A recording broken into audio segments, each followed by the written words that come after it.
1, 2, 3. Welcome to the show. Can you? Energy, grab me a positive synergy. I have been doubted through life. Been there and done that with trifling people who told me my style would not work. I told them they wrong. Been struggling too long. This song is for you. I'm proving you wrong. Get out my way. Get out my way. Get out my way. Get out my way. Get out my way. Get out my way. Get out my way. Get out my way.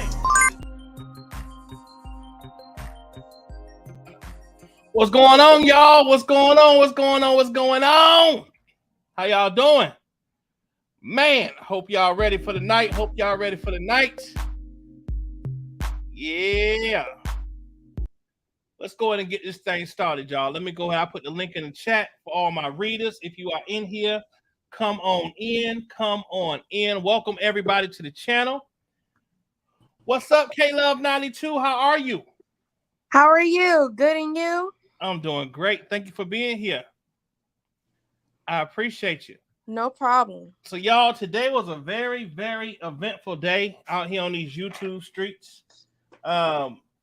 We are going to see what happened today, man. Today was pretty crazy. Let me go ahead and pull this down. And let's do this here. Let me share my screen with y'all.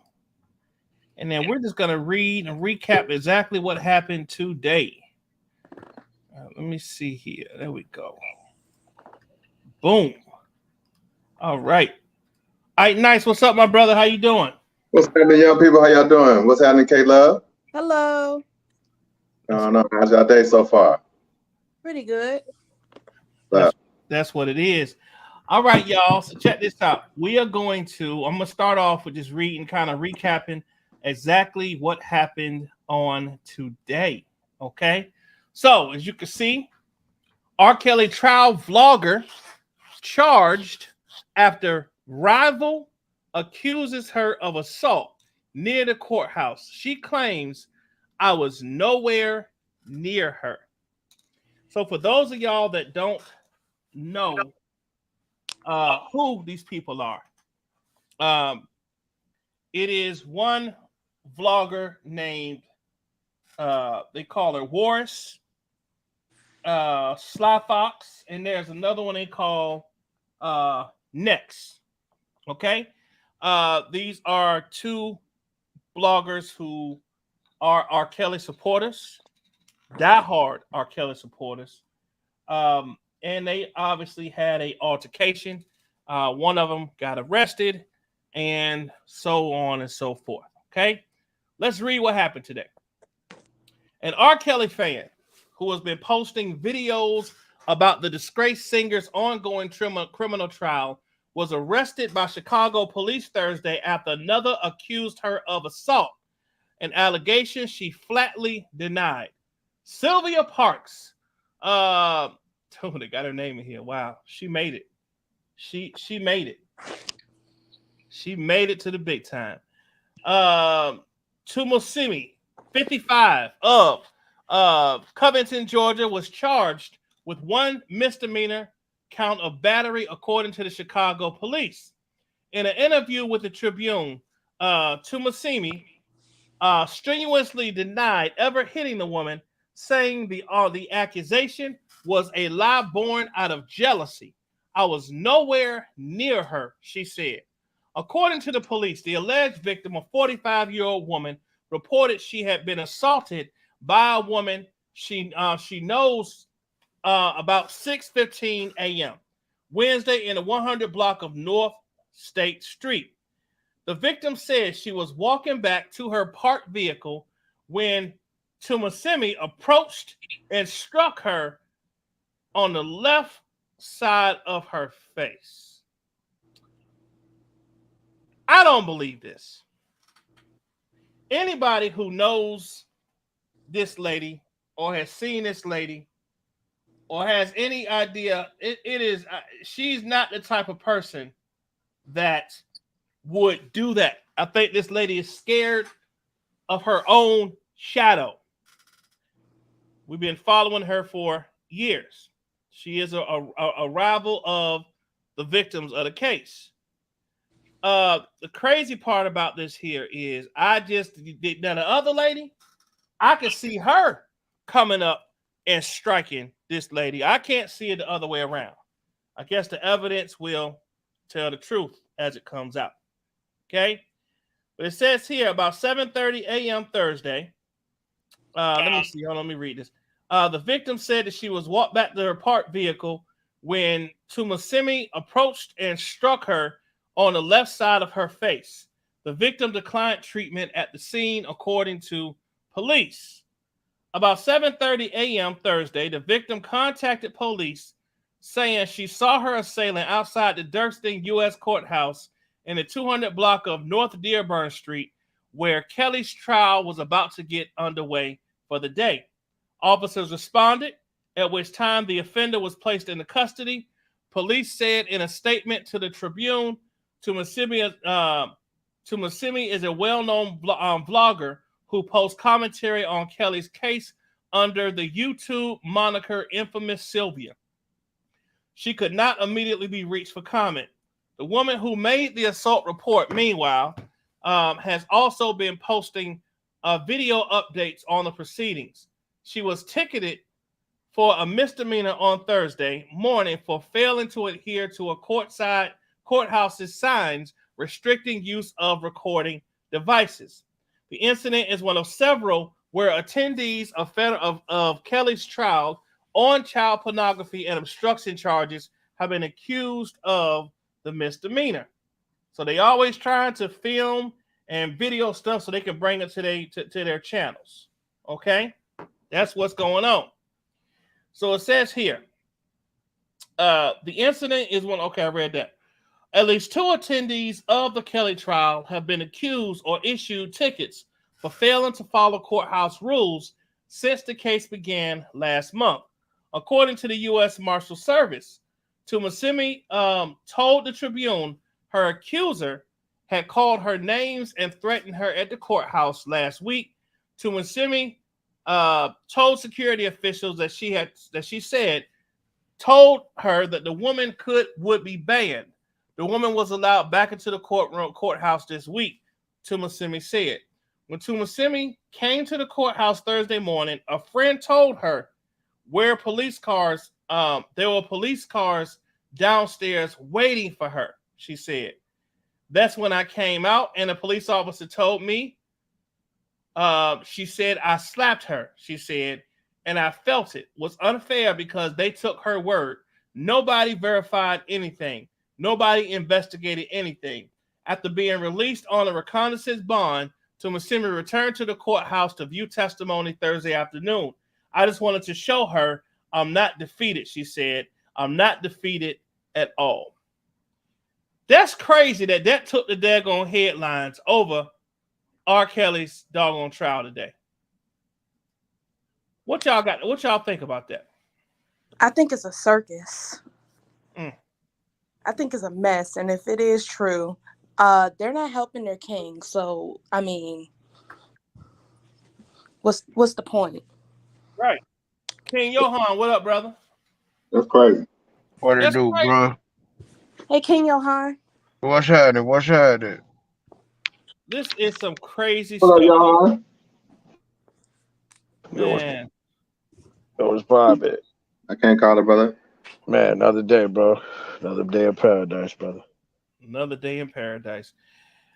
Let me look at something real quick because I want to see something about what actually happened in the doggone trial. I don't care nothing about what these ladies was out there doing. So hold on. Let me do this right quick. Let me search Jason Meisner update.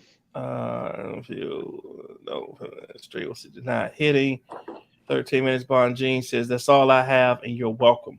With that, we're done for the day. Okay. Wendy Reporter.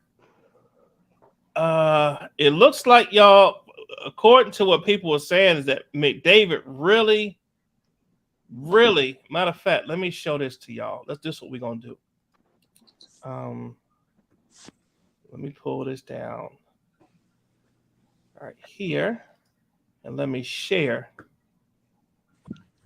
what I have right here with y'all. Over here, share, boom, boom. Here we go. Okay, so this right here is Jason Meisner. He is probably one of the best reporters following this trial. So as you can see here, these are some of the things that he put out there. I just read his story on that little fight thing. It says here, let me see here. All right, so I'm going to read some of these things that he posted. It says here, after 13 minutes, Bon Jean says, that's all I have, and you're welcome. With that, we're done for the day. Cross-examination of McDavid will begin Friday morning. Okay, so it looks like the government is going to cross-examine McDavid tomorrow morning. So obviously, McDavid's testimony, y'all, is very, very huge in this case. Very huge. Very huge. So let's go back a little bit, and I want to see. You kind of would think so, you know what I mean, being that Freeman was everything that he said was going towards either the deceased Jack Palladino or Darren McDavid. So right. You would think it would be. Mm-hmm. So I'm gonna read through these. You're absolutely right. So good morning from day 16 of the R. Kelly trial, where co-defendant Daryl McDavid will continue testifying on his own defense, which should include a rather vigorous cross-examination. McDavid had walked a fine line so far and hasn't implicated Kelly. On break in the R. Kelly trial, for record, we are now about 6 hours over 2 days into Daryl McDavid's direct examination, and we've only gotten up to, what's that sound? Okay, we've only gotten up to 2002. I've seen some head shaking from jurors, but for the most part, they still seem to still be focused. So they saw some of the jurors shaking their heads. I don't know if that's a good sign or a bad sign. Now, I heard from some people that the problem with this whole thing is that they believe that McDavid definitely is lying for R. Kelly, but that the way he's telling a story is as if this was all a setup for other people that were going against R. Kelly. All set up. That's what's being put out. Okay? So we'll see. It says McDavid says Lisa Van Allen claimed to have a second tape with a threesome with Kelly, with her and Jane on it. It didn't make any sense to me, he says. If you have a tape with 3 grown people on it and you have a tape with a minor on it, I assume you play your best card first. McDavid says that after Kelly was acquitted, I was happy. He felt like the jury's verdict solidified his belief that the tape was fake. Brindley asked if he's since received new information that has changed that. Another thing he said was Freeman demanded $100,000 to call off the press conference. McDavid and Jensen was livid. McDavid said Jensen was livid. He said, I can't believe this piece of shit is trying to do this. He's trying to derail the trial. I know you don't want to do it, but you got to pay him.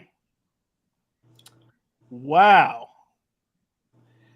Another thing, the R. Kelly trial is back after lunch break. Brindley said that he was about on an hour, has about an hour left on his direct examination of Daryl McDavid, which means McDavid will be on the stand for much of Friday too. This is going to make his 3rd day in a row, y'all, that he has been on the stand.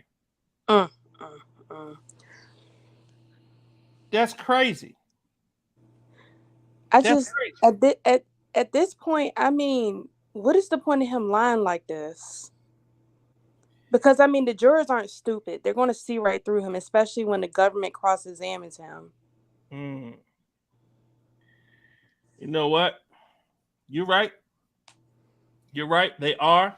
But it's going to be the government's job to come in and try to dissect it, try to destroy the narrative that McDavid is trying to build.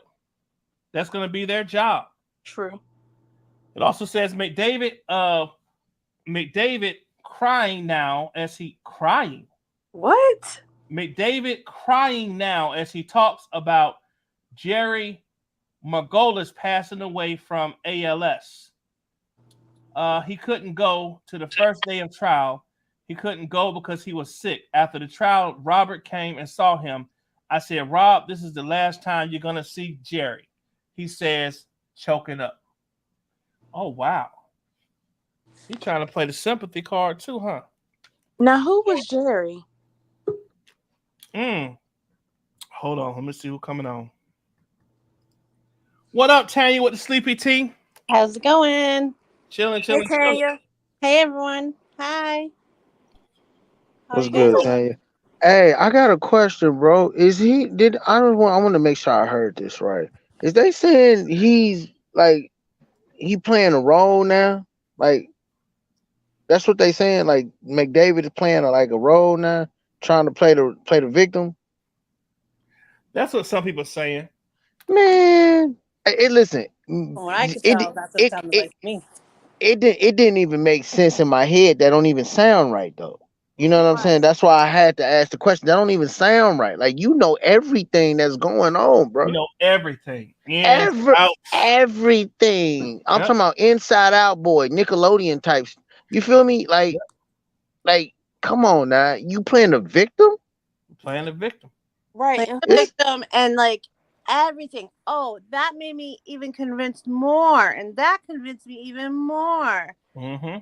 Oh, yeah. Who is this Jerry person, though? Ooh, here's your tissue. Tanya, you know who Jerry Margolis was? He was one of the lawyers. He was an old lawyer of R. Kelly's. Oh, okay. Like from the first trial? Everyone, how about this? Everyone, Palladino, Jensen, Margolis, they're all dead. They all dead. So he could call out everyone did this and everyone did that because they're all dead and nobody could defend themselves. I don't think that's going to that's going to go well with the jurors because it's going to be like, okay, but you're the one here on trial. You're trying to say that everybody around you did it and you didn't have anything to do with it. Well, guess what? They're not here to say that they didn't. Wait till the government gets up. They're going to destroy him. Mm-hmm. They're going to be crying for real tomorrow. Well, you gotta understand it's going to be a chess match because you're talking about lawyer versus lawyer. And McDavid is pretty crafty. But I'm sure that the government, listen, it's going to be interesting. I'll say that. It says, McDavid says after settling Freeman's last lawsuit in 2009, he had a conversation with Chuck. I told him he was a rotten piece of shit, and I never wanted to hear from him again. Oh, wow. And if it was up to me, he would have never got another penny, McDavid says. Damn. Oh, wow. Okay. Damn, Showtime. He dogged you, bro. All because he didn't want to pay that man his money. Hey. Look, at the end of the day, I just want my $1 million. Pay me my $1 million. Listen, like I said, I talked to the Daryl McDavid, and may he rest in peace, Jack Palladino. And I went over there, like I said, I went to Lisa Van Allen's house, and I said, I'm here for the motherfucking tape. All I wanted was my $1 million. That's all they had to pay me. And then I got the other tape, and then I was gonna try to get another $1 million. From Jack Palladino. You want to make sure you get that 100,000 every other year. Every other year. Welcome to the channel. Every other year. I need 100,000. I have every a other question. year. Yes. I have a question. I don't know if we're supposed to talk about this, but did anyone see the comment that was made in other news outside the courthouse? Yeah, we just read it. Oh, okay. I missed that part. Sorry. I was putting the kid to bed. Yeah. We just all right. I wasn't sure if we saw that part. We saw that crap. So what's going on? Let me welcome Leslie Armstrong. Welcome to the channel. Well, thank you, Whitney D, for sending her over here. Hello, Tina Monique. I forgot to say hello to all my people. Everybody, how y'all doing? Welcome. I just spoke to a lot of y'all on my other live, so thank you everybody for coming up over here. All right, let's keep reading. It says hit the subscribe because we only have 100 to 4,000. We only got 100 to 4,000. Wow. What we doing for 5,000? Man, look. We better do something big. Man, look. I didn't even celebrate. They say you're supposed to celebrate 3,000. I never celebrated. I'm thinking I'm just waiting till we get 4. No, we've been reading. We ain't had no time to celebrate. We working. Hey, you celebrate by work. You celebrate by working. That's what we doing, bro. We celebrating right now. That's it, man. Well, congratulations to them 3,000 to you, Atmos. Man, God is good, brother. Thank you. So it says, after Kelly's acquittal in 2008, McDavid hired Corin Capshaw, the most powerful man in the entertainment industry, to manage Kelly's career. He was hired to take Kelly to a level almost on another planet. Together, they planned a tour of Africa that brought in $7 million. Google a move. An African tour brought in $7 million. That's why Africa loved him so much. That's the one he was like, are you 18? Do you have Yeah. When he was recruiting in Ethiopia. Yeah. Live on stage. Unbelievable. McDavid says after Kelly's stardom reached new levels, the success started going to his head. He became more demanding, distant. Then he fired Corin Capshaw. Our relationship was getting to the point where we knew the divorce was coming. Oh, wow. It says we're on a quick break before the jury comes back. Bonjean says she's objecting to Ms. David's expected testimony that his views have changed of Kelly's guilt when it comes to child pornography. His current position on the issue isn't really relevant. Brinley says he expects to be limited. I'm not going to ask him to analyze any evidence or give any kind of opinion on Mr. Kelly's guilt. He's not going to say anything about these charges, Brinley says. Leonard Weber says he's free to do that. Objection overruled. McDavid testifying about how he sued Kelly after their split to recoup what he felt were monies owed to him. As how much he ultimately received, McDavid said he'd have to guess it was $1,361,020. He said, "That's a hell of a guess," Brindley said. Very precise. Very precise. McDavid says the money was owed For a as part guess. of, huh? I said for a guess. Hell yeah, for a guess. The 20 cents part kills me. McDavid says the money was owed as part of the agreement to receive 10% of Kelly's gross revenues. Brindley asked him if it had anything to do with Kelly's 2008 case. Absolutely not, McDavid. So that's 10%. Hold on. What's 10% of? Hold on. I did this earlier. 130 million. That's 1%. Oh yeah, 1%. He said 1%, right? 10%. He said 10%, right? He owed him. Hold on. How he sued when money's owed to him. 10%. So 1,361,000 times 0.10. Well, what is that like? What is that like? 13 million or something like that? Yeah, I thought it was 1.3 million. 1.3 is what he was owed, but he was, so that's what he was owed. So, but that's out of 10% of his money. That was his cut is 1.3. Okay. So that's about $13 million. But I think that's like per year, maybe. That's crazy. Mm. McDavid says the money was owed as part of an agreement to receive 10%. I just read that. Brindley tells McDavid, "We are coming closer and closer to the end of this direct examination. I'm skeptical." McDavid says Jane's father, Brandon, was a longtime employee of Kelly's and that loans and payments he received were not unusual. He used to argue about that all the time, McDavid says, of Kelly's penchant for loaning people money to people. The $30,000 payment to Jane's mother was for the rehab of her shoe store. I walked down the street and looked at the shoe store. I was doing my job just to make sure it made sense, McDavid says. He said it had nothing to do with Kelly's 2008 criminal case. McDavid says... Sorry, I just have a comment. This is the other part of McDavid's game. He has to show the jury that he loved Jane and their family. They're so nice, and R. Kelly just was giving gifts because that's just who he is, and it was, you know what I mean, because he doesn't want to attack Jane or her family because the jury will hate that. You know what I mean? McDavid says the first time he knew anything about the sex tapes was sitting right here with you guys. Did you ever hear the stories by Tracy, Nia, and Pauline? Absolutely not. Did you ever hear Jane say things that she said when she testified here? No, I didn't. Do your beliefs now, are they are they impacted by things that you didn't have access to back then? Yes, they are. Are they different now? Yes, they are. How can you still justify your belief in 2008 that Mr. Kelly should have been exonerated? For the last 3 weeks, I've learned a lot of things that I had no idea about in 2008, McDavid said. All I knew was Jane said it wasn't her over and over and over again.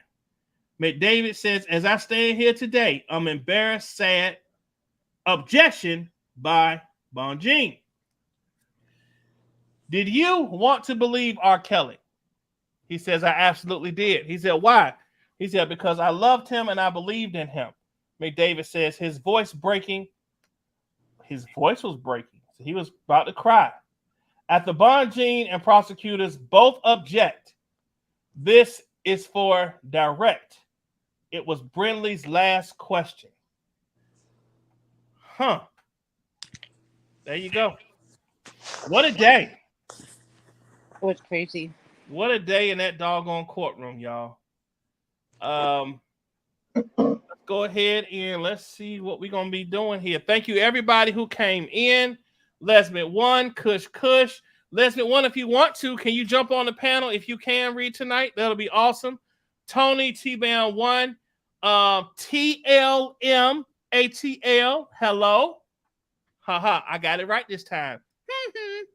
T-Bound 1, Grace R-Line, Cherie Harris, take R. Kelly and give us Tupac back. Shut up, what's going on? Rocking with the truth, hello. The Unspoken Truth by the Unknown, hello. Indigo, Tony, what's up? What's up? Indigo, okay, I got you already. And Nettie Boo, what's up? Tina Monique, hello. Sin Red, hey, what's going on? Just a T, please. Rocking with the truth, hello. Okay, y'all, let's go ahead and get on with this here. Let's get on with it. So let me go ahead and share my screen. Let's see here. There we go. Boom. All right, y'all. So we are starting at the top of page 2642. This is Nia still on the stand. If you would please play Bonjean, Tanya. And Nia, if you would please be played by K-Love92. If you could be Bo Brindley for me, please. Showtime. And if you would be nice if you could play Mr. Julian, please. And yes, I'll sir. be the judge. Become the judge. All right, y'all. So let's go ahead and start at the question from Bonjean to Nia at number 25. Okay. That's the answer. Sorry. That is the answer. Right, it is the answer. Okay, started the question at 24. Okay. And how long were you a working actor? Well, to be honest with you, I don't know if I ever became like a professional working actor, but I lived with my aunt in California for about, I want to say maybe 2 years. I pursued it. Okay. And did you do any more acting or modeling after 2 years after? I don't know what year we are at, but the late 90s, is that right? Yes. At that time, I worked with a few different casting directors, and I was kind of busy. But as far as like a lead role or, something that I never did like land anything major, but I stayed busy working on different videos and different things. And this director was a pretty big director. So she used to always call me for different jobs. And were you actually performing on Mr. Kelly's video, Turn Back the Hands of Time? I was one of the, I guess you could say like an extra, like a feature extra there. And when you went, you knew Mr. Kelly, right? I did. And you knew that it was his video, I assume, correct? Yes. And did you go up to him and say, hey, remember me? You were kind of a jerk. You didn't call me back or anything like that. No, I never said anything to him about it. And did he ever say anything to you about it? No, he never said anything to me about it. So the two of you, were there like lots of people on the set where? No, there wasn't a lot of people on the set. I would assume maybe about 15 to 20 people. Not a very big set. It was a small set. And in a way, I kind of wondered. I thought that maybe he might have seen so many different women or met so many different women that he probably just didn't remember me. Okay. And did that upset you or bother you in any way? I was a little disappointed and my feelings were a little hurt. My feelings were hurt. Your feelings were hurt that he didn't recognize you? Is that right? Or that he thought he might not have recognized you? That he never recognized me. He never acknowledged me, never spoke or anything. Okay. Yes, it was hurtful. And then if I'm correct, at some point thereafter, not long thereafter, you heard that there was a big scandal and he was being charged with child pornography charges in the Circuit Court of Cook County, right? No, that was a couple years later, I believe. Right. Sometime a few years later, a couple years later, right? Yeah, somewhere around there. And then it was after that scandal broke that you filed a lawsuit against Mr. Kelly, right? Well, initially, I came forward to be a witness. And when I contacted the attorney and told her, hey, this is what happened to me, and maybe I may be able to speak up for someone, or I don't know, because it had been some time. It was from the time, at that time, I was from 15 to like 20 or 21. So I didn't know if anything other than just being a witness. At that point, she told me that she wanted to speak to me. So I did not contact her to file a lawsuit. I contacted her to let her know what I had experienced, thinking that maybe I could have been a witness. So you contacted a private attorney in the city of Chicago to offer your assistance as a witness. Is that right? At that point, she had represented a young lady who was... will you please just answer my question? And judge. I'm sorry. I don't understand the question. Yeah, so all I'm asking right this second is, you contacted an attorney, a private attorney in Chicago. I don't need to know how you found her or why you found her, just that you contacted a private attorney in Chicago to offer your services because you might be helpful in the criminal prosecution. Is that what you are saying? Correct. Okay. You didn't call the Cook County State's Attorney's Office and let them know. No, I did not. Okay. And that attorney said, oh, you might have a lawsuit. And then, in fact, she filed a lawsuit on your behalf, right? Well, she didn't exactly say that I may have a lawsuit. She said that she wanted to talk to me further in detail in reference to the matter. And is this woman Susan Loggins? It is. And you ended up I think you ended up even settling the lawsuit before it was even filed. Does that sound about right? I know that it was very fast. I know that as soon as I just noticed it was settled rather quickly. I think as soon as he was approached with it, I think that they resolved it. Okay. With Miss Loggins. Give me 1 second, okay? Sure. We have nothing further. Mr. Brenly, any questions? Mr. Brenly, any questions? No, thank you. Miss Judge? No questions. Thanks, Judge. Anything from the government? Probably less than 10 questions, Judge. All right. Well, call your next witness, please. I'll be very quick, Judge. All right. May I have a document camera, please? Good afternoon again, Nia. Good afternoon. Do you remember being asked some questions by Ms. Bonjean about the rose that you purchased from the gas station during the cross-examination? Yes. Do you remember being asked if you had ever told anybody about purchasing that rose before? I remember telling you guys that I had purchased a rose.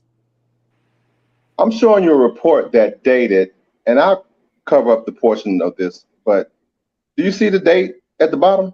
It says August of 2022? Correct. Okay. Judge, I don't know the purpose of this. When she said she told them, I didn't impeach her. She said she told them, and that was that. The implication, Your Honor, was that she made it up. She asked. No. If she had ever told anybody. Not my implication. Oh, wait. I asked her. Wait. Is there an objection? Yes, there is an objection. This is not rehabilitating because when I asked her, She said, yes, I did tell them. And I said, oh, okay. And that was it. I didn't say, no, you didn't. I didn't confront her with any prior reports and say you didn't say this. I just asked her. And she said, I did tell them. And then I moved on. So no implication. We accept that she told them. All right, we now That's why I moved on. know that they did talk to them. So let's move on. If she'll accept that's fine, Your Honor. My point is this: it was in the report. Okay. Here's the other thing, and this will probably be really quick. Nia, do you remember being asked some questions by Ms. Bonjean as to the time when you filed the lawsuit and an initial lawsuit with respect to Mr. Kelly? Yes. And this is just for the witness to review. And does this front page that I'm showing you appears to be the lawsuit document or a lawsuit that you remember being filed on your behalf? Yes. Can you tell, do you see the date on this? I do. What date does it appear to be? It looks as if it's May the 10th of 2002. Thank you, Nia. Nothing further, Your Honor. All right, you can step down. Witness is excused. Call your next witness. Your Honor, the government calls Cheryl Ware. Please raise your right hand. Excuse me. Please stand and raise your right hand. Please be seated. Cheryl M. Ware, government witness, duly sworn, direct examination. So let's switch up. Can you be on the stand for me? Tanya? Okay. And if you could play Bonjean, if she has to, or Miss Judge or Miss Apatine for me, please, until we get another lady in here, if we do. K-Love. Okay. Thank you very much. Good afternoon. Good afternoon. Could you please state and spell your name? Cheryl M. Ware, SHERYL WARE.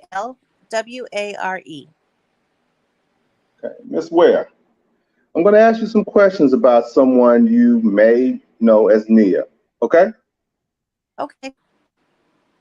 Do you know someone that we're referring to as Nia for the purpose of this trial? Yes, I do. And generally speaking, how do you know Nia? She is my ex-husband's cousin. How long have you known Nia? Oh, about 30 years.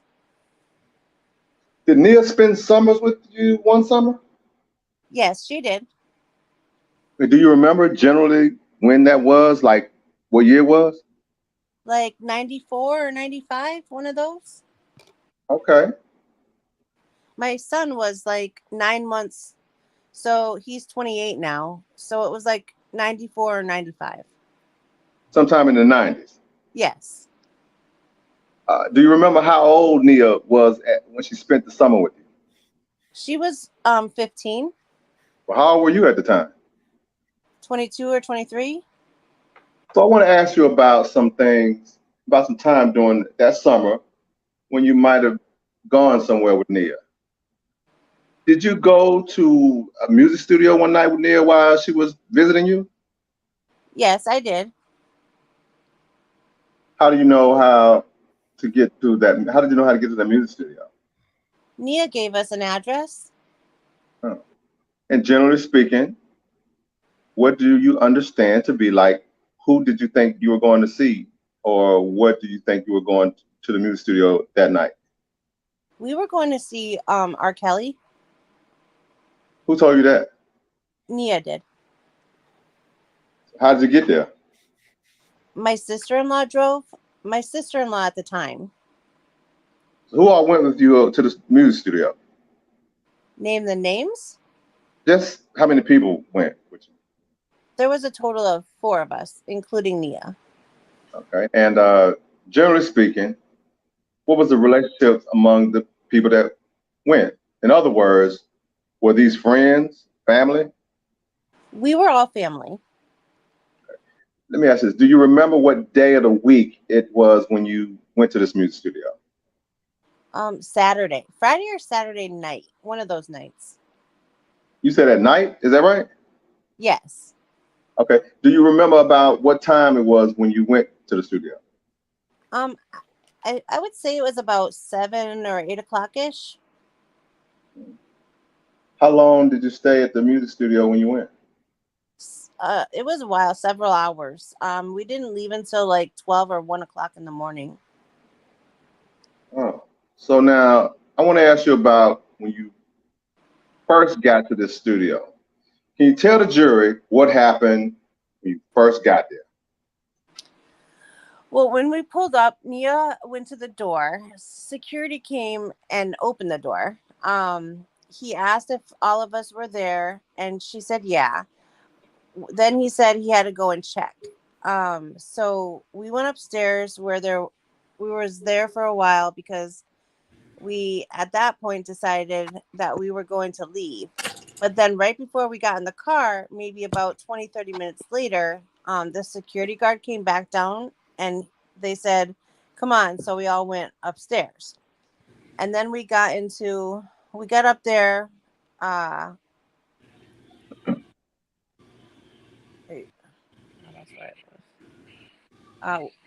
So we got up there. We were up there for about 20 minutes or so before anybody came out to see us.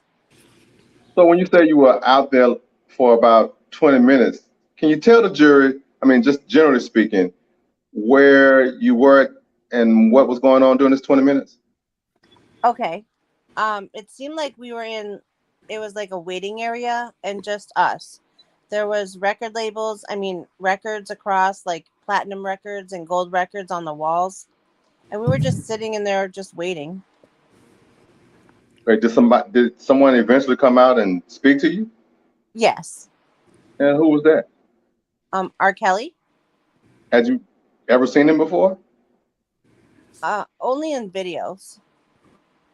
Okay. I guess what I'm getting at is this. How did you know that this was, in fact, R. Kelly who came out and said something to you? Well, because I know him from the videos. He had on the same shirt that he had on at the Gotham City. Gotham City? Gotham City? Yeah, video, Gotham City video. He had that same outfit on, it seemed like. Oh. Do you remember if R. Kelly, said anything to you when he came out and greeted you? Oh, yeah. Yeah. He spoke to all of us. He asked what we were getting into that night, and at the time it was like Fat Tuesdays. So we were going to go there afterwards. And then he said, oh, that should be fun. That should be nice. And he then asked if Nia was going to stay. And she said, well, I have to go because, I'm riding with them. Mm. I said, oh, well, we could all stay. So we just stayed and hung out. He was like, we can order food and stuff like that. And then we could hang out at the studio. So what's Fat Tuesdays? Oh, it was like a restaurant bar. So not the day of the week, it's a place and establishment. It's an establishment, yeah. It was over by the Navy Pier on that area. Oh, okay. So you all stayed. What happened? I mean, were you taken to some specific place in the studio? Yeah. At that point, we were taken to the back where like you see all of the equipment and stuff. And then there was a big glass wall up, the studio. So we were outside in the studio area. He kept coming in back and forth. He said he was working with a new artist, and that's why he was so late, with coming out and stuff like that. And when you say he, who are you talking about? Oh, Robert Kelly, R. Kelly. Okay. So can you tell the jury who was in this back room that you just described? Well, at the time we didn't know who she was, but then later when her music came out, we realized it was Sparkle. That's what you saw recording? Yes. Oh. I'm asking about the space where you spent the time at in the studio. Mm-hmm. Like, who was in that room with you? Oh, in the room, there were 3 or 4 security guards, I think, or like I guess the engineer and stuff like that. Mhm. It was like 3 or 4 guys. When you were at the studio that night, did you spend your time there and particularly like in one place? Like, did you move around? Well, we were only in that little area outside of the studio part. I mean, the recording part. How long did you stay in that room? For the rest of the night. Was Mr. Kelly like? Did he spend time in that room with the group that evening? Oh yeah. He kept coming back and forth in. He'd come out and ask like, did they order the food? When is the food coming? And then he'd come, go back in and then come back out, So, do you know if Neil left the room at any point that evening? Yes. Right before we were leaving, he said, well, Robert R. Kelly said, let me talk to her for a minute. Mhm. And then I was like, no, like 5 minutes. You get 5 minutes. So they went out in the hallway, I guess. And they were out there for about exactly 5 minutes because I came out in 5 minutes. And when you say they went out into the hall room,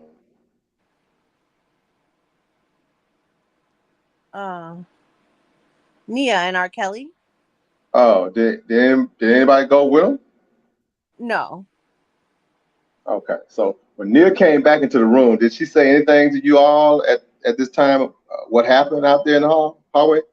No, she didn't. How did things wrap up that evening? In other words, why did you leave and when did you leave that evening?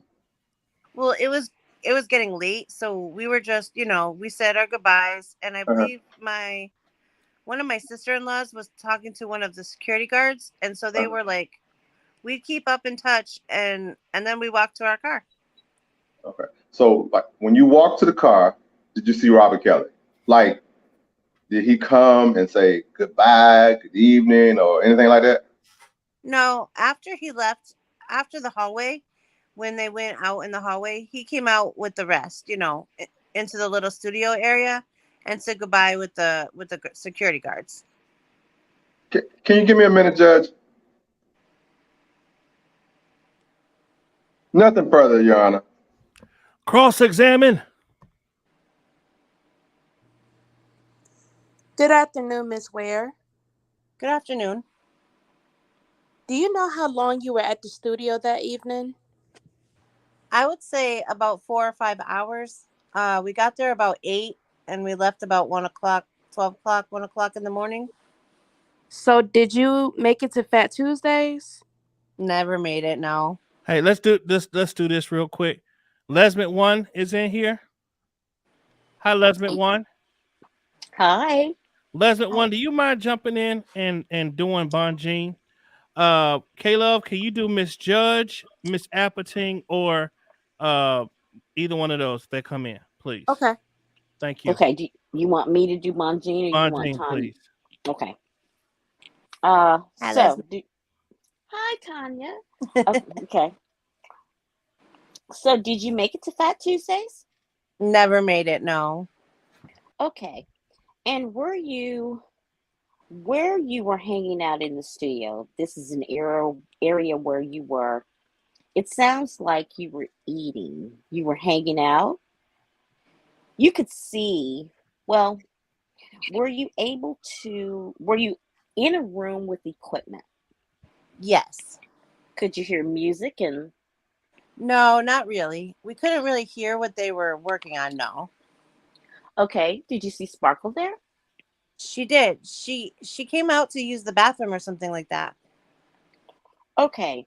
And you said you were hanging out with individuals that worked for Mr. Kelly? Yes. You don't know if they're security or engineers or people that worked in the studio, I take it, right?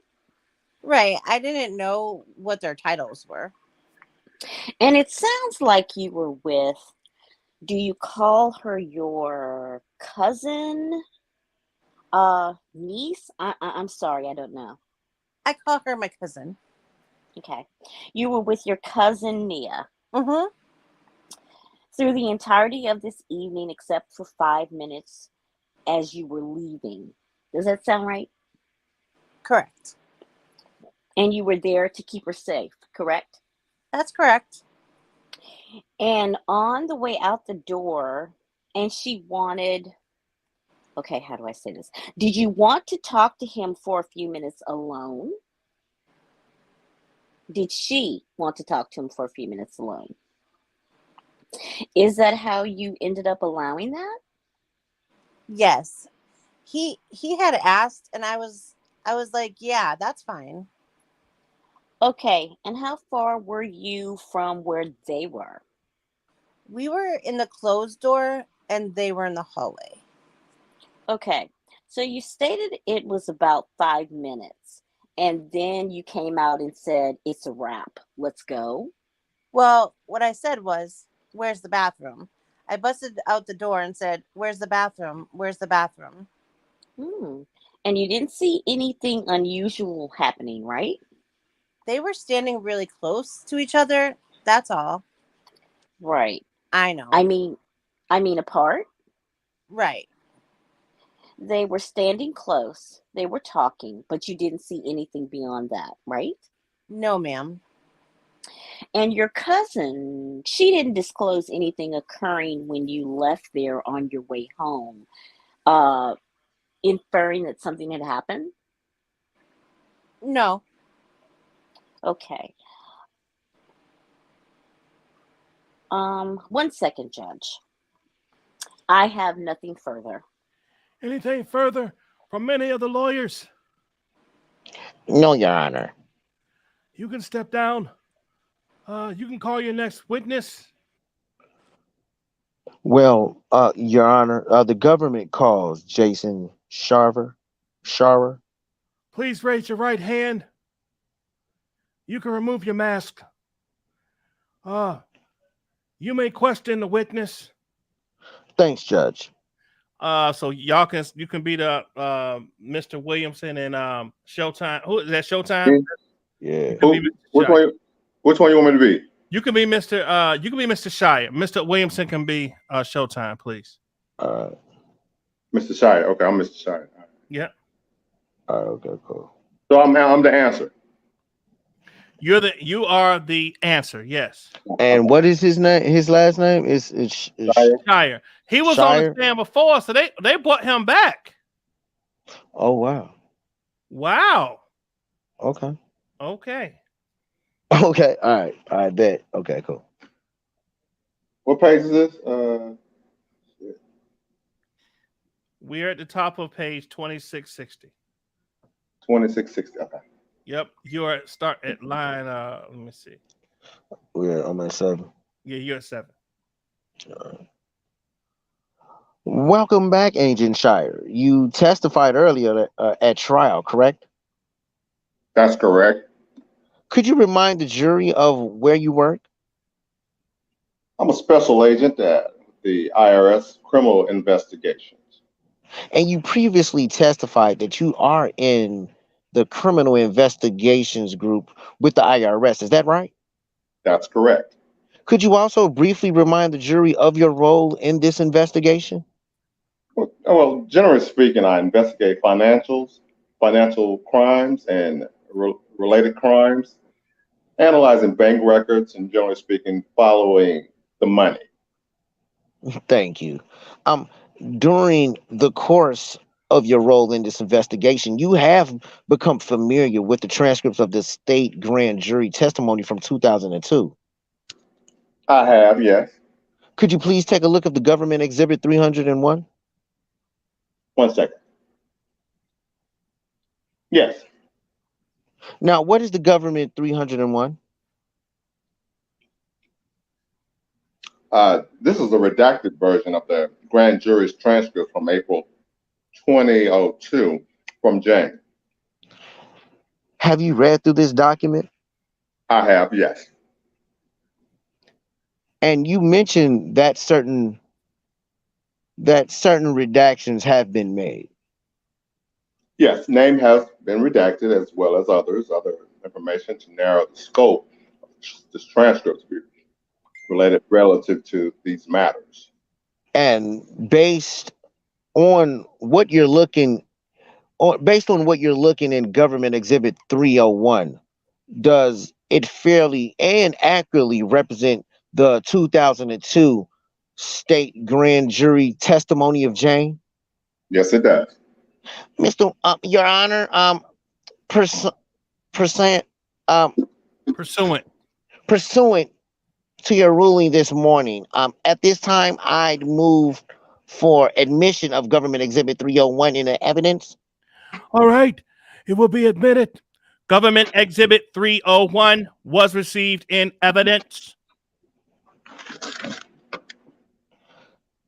Could you please take a look at Government Exhibit 303? Yes. What is Government Exhibit 303? This is a redacted version of the grand jury's testimony from April 2002 for Susan. And have similar redactions been made to this exhibit? Yes, they have. Based on what you're looking at in Government Exhibit 303, does it fairly and accurately represent the 2002 state grand jury testimony of Susan? Yes, it does. Your Honor, again, pursuant to your ruling this morning, at this time, I'd move for the admission of Government Exhibit 303 into evidence. All right, it's admitted. Government Exhibit number 303 was received in evidence. Okay. Now, we're going to shift to a new topic, Agent. Okay. Do you recognize Government Exhibit 345? I do, yes. And how do you recognize this document?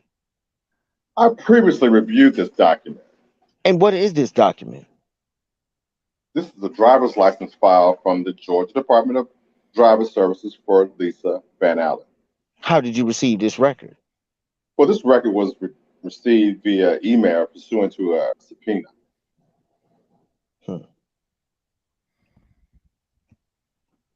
Did any form of certification from the state of Georgia accompany your receipt of this record? Yes. The document contained a self-certifying seal. And the Georgia Department of Driver Services is a public agency, correct? Yes. Based on what you're looking at in Government Exhibit 345, does what you're looking at right now fairly and accurately represent the production of information you received from the state of Georgia? Yes, it does. Okay, thank you. Could you give the document, could I have the document camera, please? Agent Shire, could you please turn to the last page? Actually, and this will be published to the jury now that it's in evidence. Could you turn to the last page of the Government Exhibit 345? Yes. And what does this page show? This page shows the driver's license that Ms. Van Allen applied for, and that was issued on July the 15th of 1999.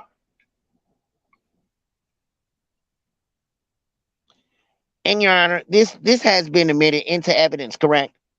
You want it now, or is it in already? I don't. Okay. You're offering it in. It's in. Thank you. Okay, thank you. Government Exhibit number 345 was received in evidence.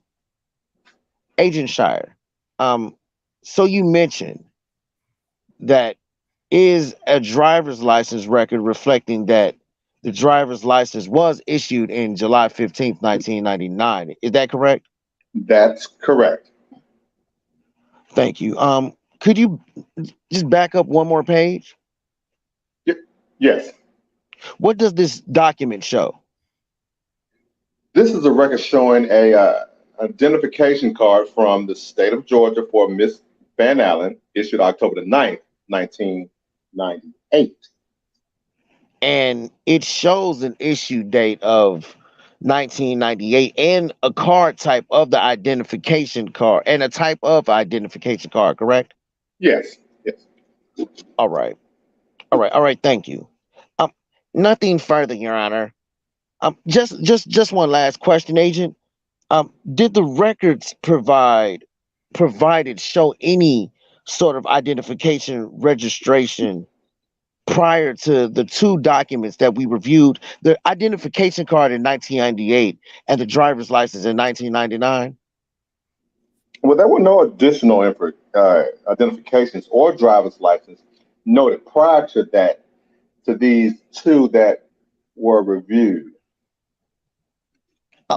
Okay, thank you. Any cross-examination? Just briefly, Your Honor. Agent Government Exhibit 345 you obtained from the Georgia Department of Driver's Services, right? That's accurate. Okay. And these are official documents that they provided in connection with Lisa Van Allen's application obtaining a state identification and driver's license, right? Yes. And it bears her information and her signatures, correct? That's correct. It has a copy of her Social Security card in there, right? Yes.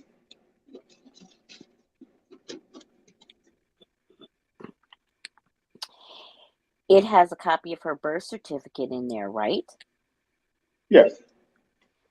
Nothing, you have no reason to believe that these are fraudulent documents, right? Correct.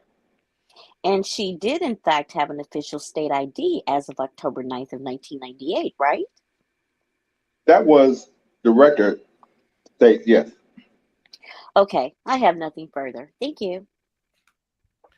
Anything further?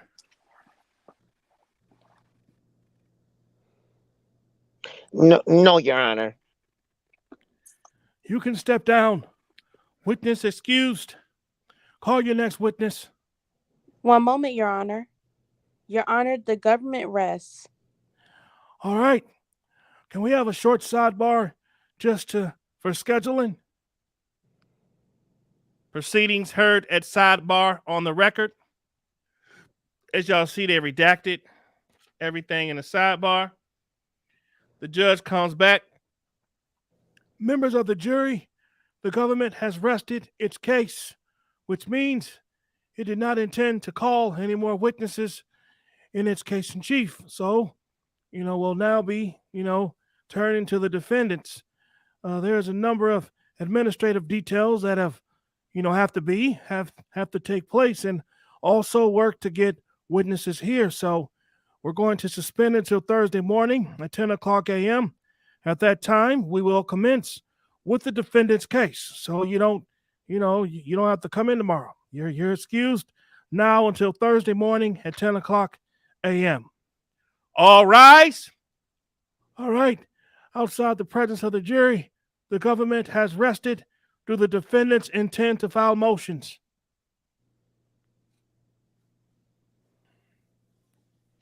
Yes, Your Honor. We'll have a Rule 29 motion on. I'm sorry. All right. On behalf of Mr. McDavid, Your Honor, we'll have a Rule 29 motion on file this evening. All right. For Your Honor's review. Same. We can take those up tomorrow at 10 a.m. then. All motions to be filed by the close of business today. And business? Okay. 5 o'clock? Is that 5 o'clock, Judge? Yeah. All right. And then we'll argue them on Thursday. Wednesday morning, 10 o'clock a.m. All right. Thank you. Thank you. Anybody else want anything on the record before we suspend?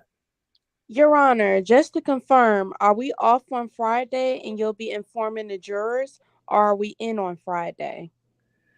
We can certainly inform them on Thursday. I'll see if I can't get Raul. Can you get the marshal to tell them that we won't have court on Friday? but we will conclude the case on Tuesday. Would you see if, you can get the information to them? It may not be Tuesday, Judge, but it'll be like Tuesday, Wednesday, somewhere in there. So I would say just let them know. They're off on Friday. Don't have to come on Friday. Yeah. We'll probably conclude the case on Tuesday. Court adjourned at 12:45 p.m. Certificate. I certify that the foregoing is a correct transcript from the record of proceedings in the above entitled manner. So that completes 8:30, y'all. That completes 8:30. Okay.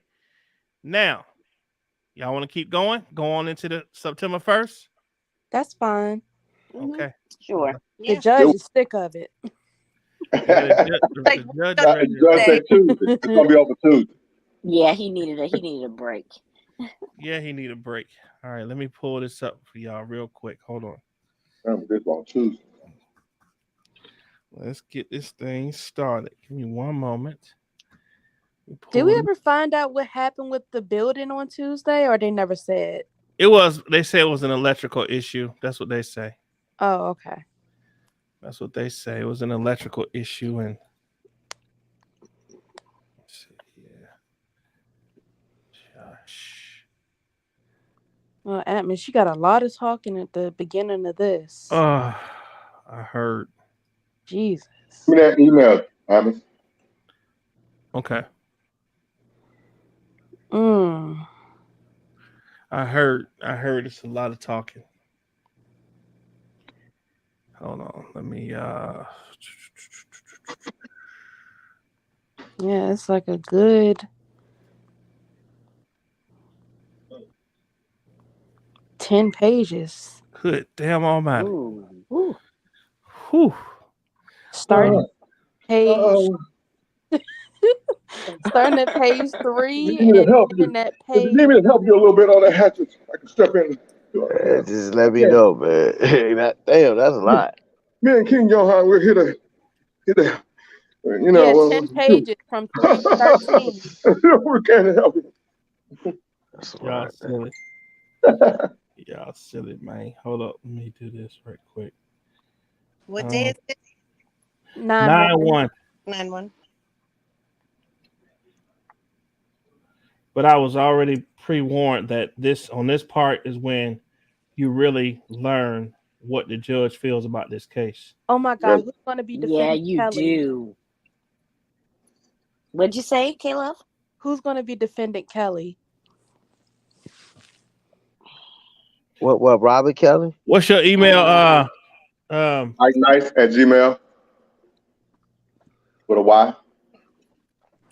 Hold up. What is it? Mike Nice? Ike Nice. IKENYCE@gmail. KE. Okay, I got it. Yeah, he actually speaks a little bit in this. Oh, for real? Mm-hmm. Yeah, you can do that, Johan. Yeah. Word. For real. Okay. Let me share this with y'all real quick. Wow. And then we are going to.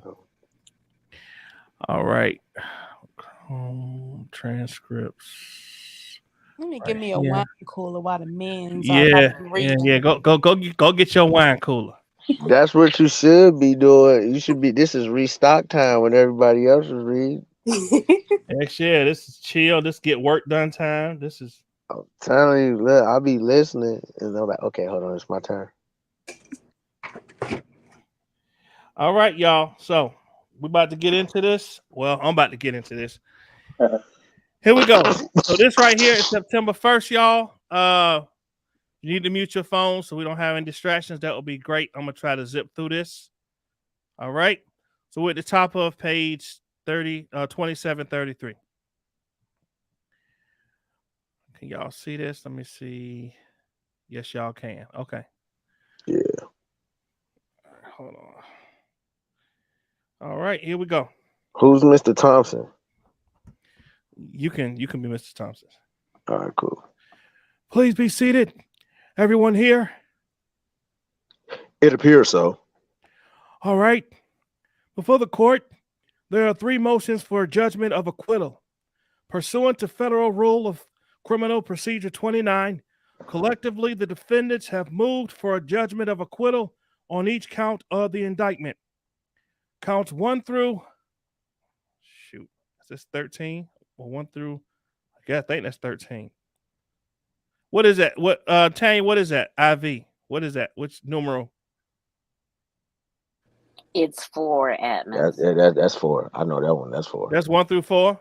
Yeah. Okay. Yeah, sorry. I was on mute. Counts 1 through 4. Defendant Kelly has moved for judgment of acquittal on counts 1 through 4 of the indictment. Each of these counts allege that defendant Kelly induced, enticed, or coordinated or coerced Jane to engage in sexual explicit conduct to produce a sex tape. Videos 1 through 4 in violation of 18 U.S.C. 2251A. Defendant Kelly alleges that the government failed to demonstrate both that he induced or enticed Jane and that the sexually explicit conduct was for the purpose of producing the visual depiction. Kelly also argues that the government did not show that Kelly knew the tapes would be placed in interstate commerce. The court finds that the government has provided enough adequate evidence in support of its counts 1 through 4, such that the decision should be left to the jury. The record contains testimony that Kelly enticed or coerced Jane into engaging in sexually explicit conduct, including the conduct that resulted in creation of videos 1 through 4. Through Jane's testimony, the government introduced evidence that Kelly intended to make a visual depiction of their sexual encounters. Jane testified about how she saw Kelly set up a camcorder and that Kelly instructed Jane to say specific things to the camera. Lisa Van Allen also testified that she saw Kelly set up a camera when she was filming video 4. The government argues that the law does not require that Kelly own. Kelly's only purpose engaging in sexual conduct when Jane was to produce a video. The court agrees, noting that the statute does not state that producing a video depiction must be a defendant's sole purpose in engaging in the sexual conduct. Further, Kelly's argument that the government failed to show that Kelly knew the tapes would be placed in interstate commerce is misplaced. The defendant's knowledge that the depiction would be placed in interstate commerce is only one of the ways that a 2251A section 2251A is satisfied. Actual transportation of the depiction in interstate commerce also satisfies the statute's requirements. The government elicited testimony from Betty Alwang, who stated that the National Center for Missing and Exploited Children received video 1 from law enforcement across the country, not just in Illinois. Lisa Van Allen, Charles Freeman, and Keith Morrell all testified that they either watched or transported videos 2 through 4 in states other than Illinois. Kelly raises a specific concern that count 4 containing to creation of video 4. Kelly alleges that the government has no way to show that video 4 has contraband images because the government was not able to produce video 4. Let me get something to drink. Thank you. However, the government has elicited testimony from Jane and Lisa Van Allen about the contents of this video. Both women testified that the video depicted a threesome between them and Kelly, and that this encounter took place in the log cabin room at Kelly's home. Jane testified that she was 14 years old during this encounter. Viewing this testimony in the light most favorable to the government, the court finds that a reasonable jury could find that all essential elements were met here beyond a reasonable doubt. The court denies Kelly's motion for acquittal on counts 1 through 4. 5. Defendants Kelly and McDavid both move for acquittal on count 5 of the indictment. This count alleges that these offenders conspired to obstruct justice in violation of 18 U.S.C.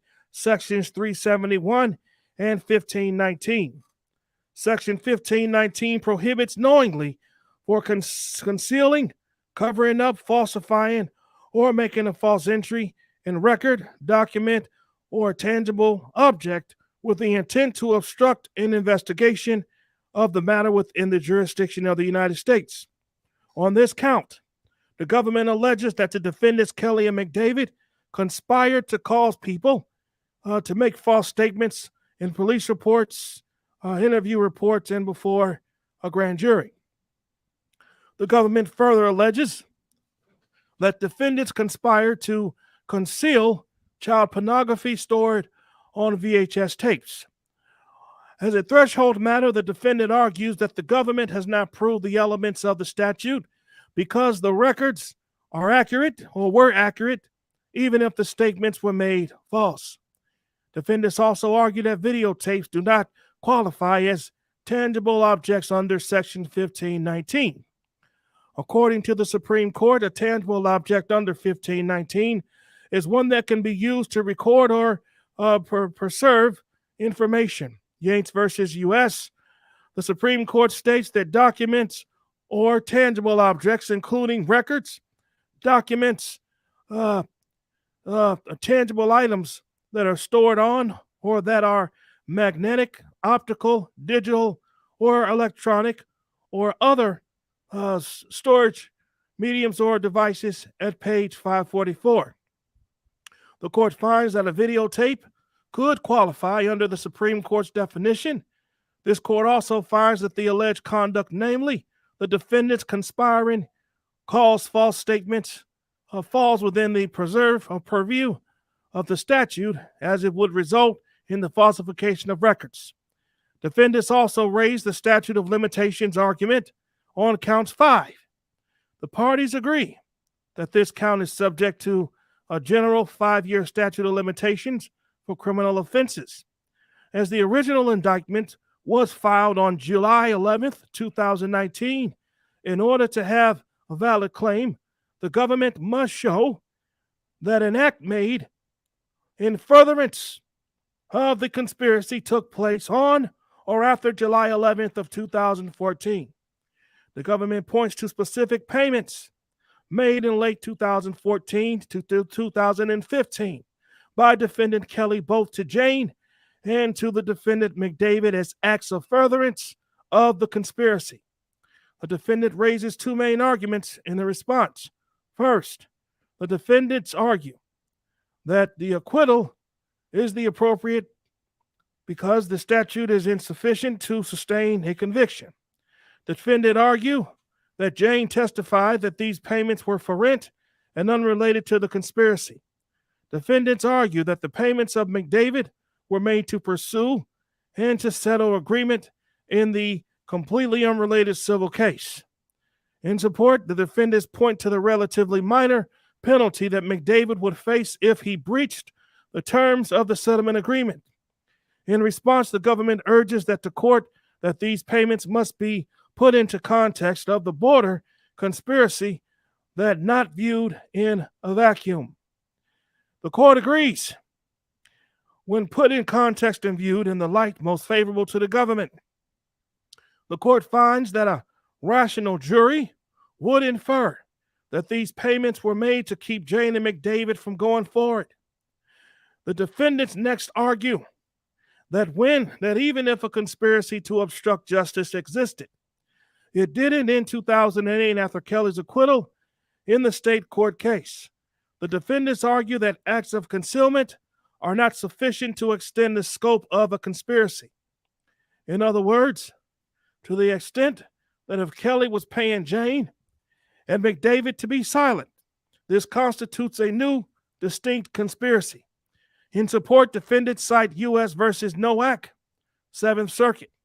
There, the Seventh Circuit states that there is a rule that once an object of a conspiracy has been attained, the conspiracy terminates, and no subsidiary conspiracy to conceal the crime may be inferred from the evidence showing merely that the co-conspirators or that the conspirators took steps to avoid apprehension, citing Grunwald versus United States. The Norwalk Court goes on to clarify that the duration of the conspiracy depends upon the scope of the argument, of the agreement entered into and by its members, quoting United States versus Hickey, Seventh Circuit. In that case, the Seventh Circuit states that determining the scope of the conspiracy in fact specific, U.S. versus Mackey, Seventh Court of 1979, an agreement to conceal must contain more than circumstantial evidence showing that conspirators took care to cover up the crime to escape punishment, citing Greenwald. In Mackey, the Seventh Circuit stated that a jury could determine that a cover-up of a crime was one of the central objects in the conspiracy as originally conceived in the case about tax evasion. The defendants argue that acts of concealment cannot be sufficient to extend the scope of the conspiracy. However, the case law makes clear that if concealment was part of the original conspiracy, further concealment does extend the scope of the conspiracy. Here, the court finds that viewing the evidence in the light most favorable to the government, a rational jury could find that sufficient evidence existed to infer that an agreement to conceal existed at the onset of the conspiracy, and thus it could be to extend. It could extend to the payments of Kelly May to Jane and McDavid in late 2004 through 2015. The defendant's final argument in support of acquittal of count 5 is that Section 1519 requires contemplation of the government or the federal action or investigation. Defendants argue that there is no evidence that any of them ever contemplated a federal investigation. The government disagrees, arguing that Lisa Van Allen testified that she received immunity from the federal authorities prior to her testimony in 2008 state court case. However, the court does not need to reach this high bar. In Yates, the Supreme Court held in Section 1519 covers conduct intended to impede any federal investigation or proceeding, including one not even on the verge of commencement. Based on the Supreme Court's interpretation of 1519 and given the standard for Rule 29 motions, the court finds that a rational jury would infer the defendants contemplated that a federal proceeding was a realistic possibility. For these reasons, the court denies defendants' motion for acquittal on count 5. However, the arguments raised in defendants' motion will be considered when drafting the jury instructions about count 5.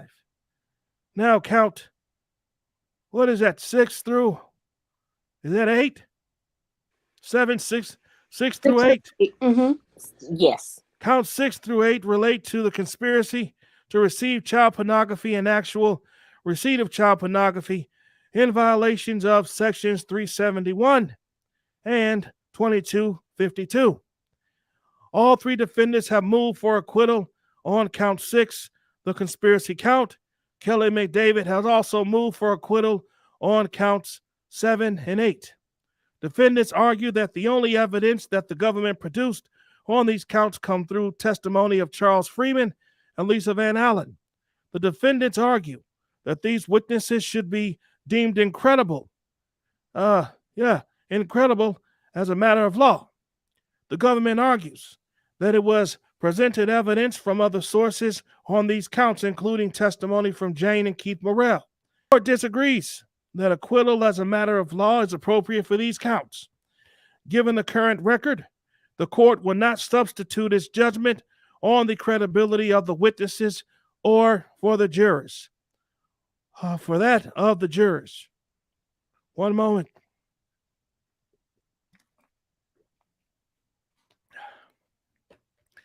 Kelly also specifically challenges count 8, which relates to the receipt of video 4.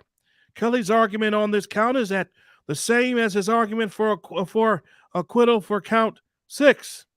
The court denies Kelly's motion as it relates to count 8 for the same reason it denies Kelly's motion as it relates to count 6. A rational jury could find that all 3 defendants conspired to receive child pornography and that Kelly and McDavid actually received it. 3 defendants conspired to receive.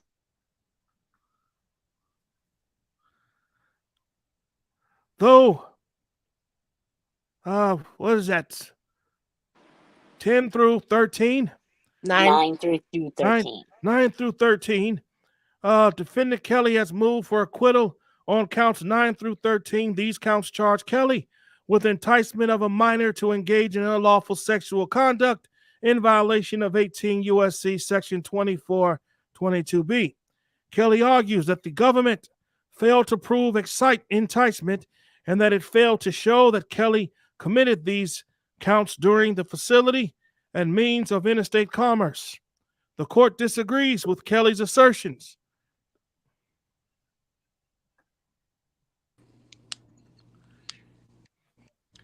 The court disagrees with Kelly's assertions. Y'all please mute your phones.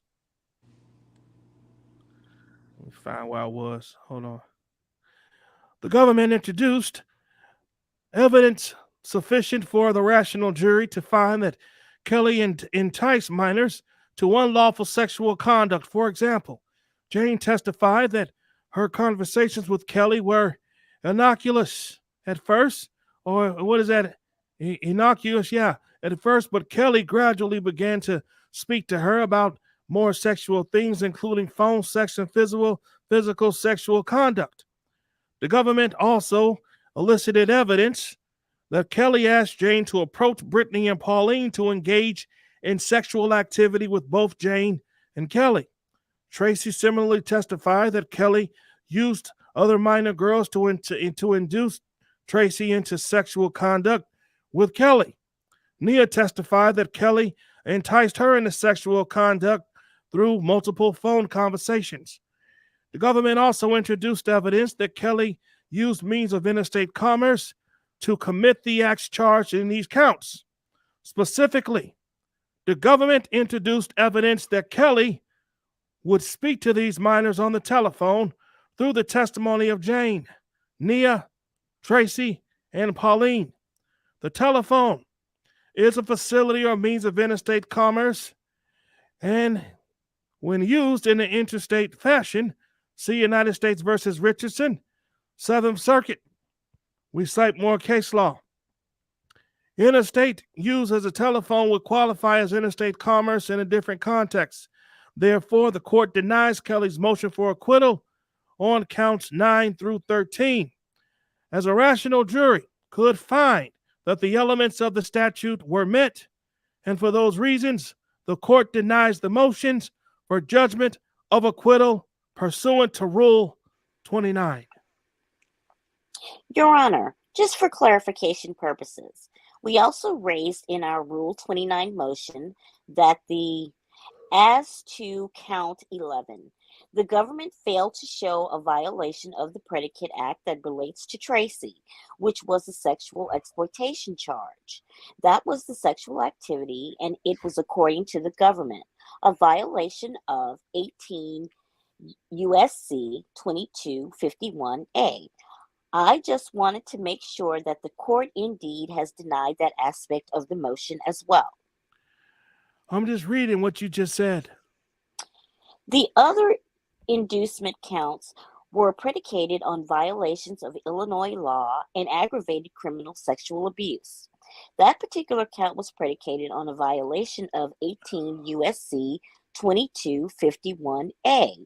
And we did raise it in our motion, and I just want to make sure the court rules on that as well. Okay, I did. Yes. Okay, let's go ahead and have, thank you, Lesbian One. Can we have Tanya switch back to Bonjean if she's still up? Aha. Thank you. Okay. Of course. Okay. We're ready. I'd like to at this time admonish the defendants of their right to testify. Can we start out with Mr. Kelly?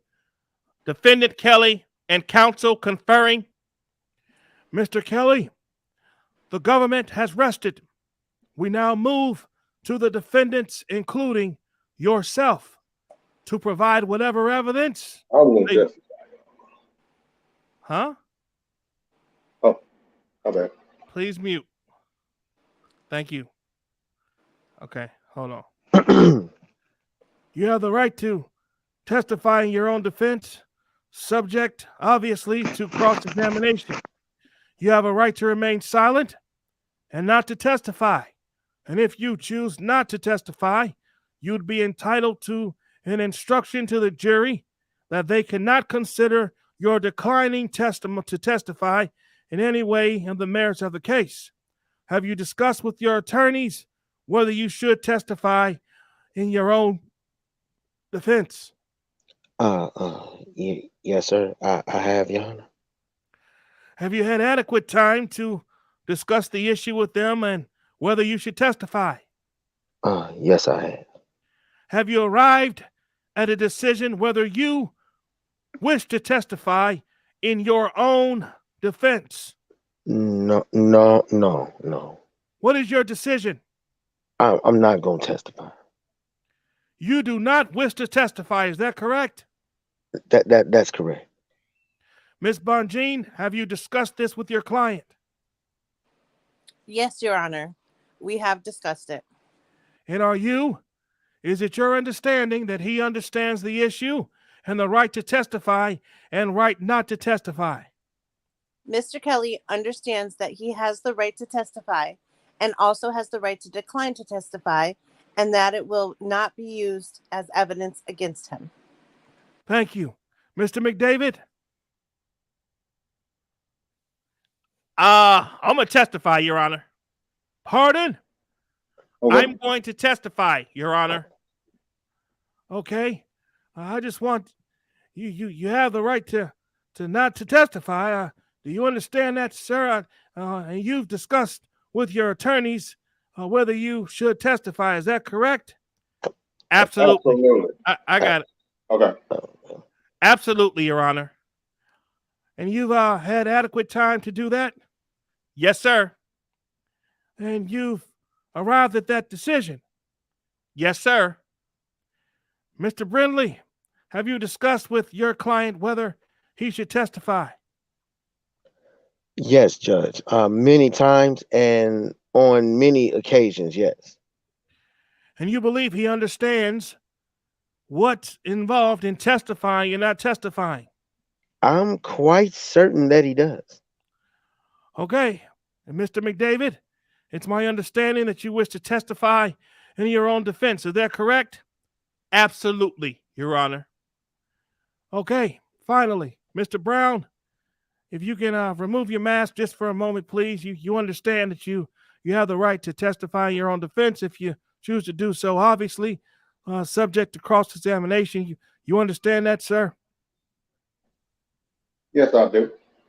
Have you discussed with your attorneys whether you should testify in your own defense? Yes, I have. Have you had adequate time to discuss with them whether you should testify or not? Yes. Have you arrived at a decision whether you wish to testify? I choose not to. You choose not to testify. Is that correct? Yes, sir. Ms. Judge, have you discussed this with your client? I have, Judge. You believe that he understands that, what's involved in testifying and not testifying? Yes, I do. And it's your understanding that, he told me that it's his actual decision. He doesn't want to testify. Is that correct? That's correct. All right. Thank you. There's a motion pending. Does it have to be ruled on or argued right now?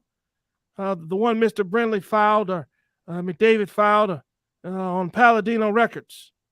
The government filed the motion. It needs to be ruled on Tuesday, Judge.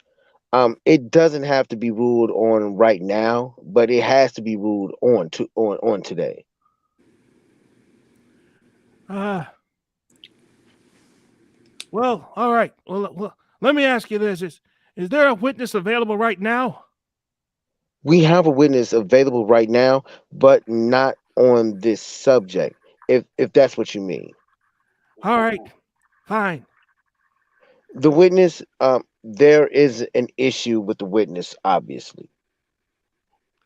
Yes, Judge. That's another issue I want to bring up to this court again.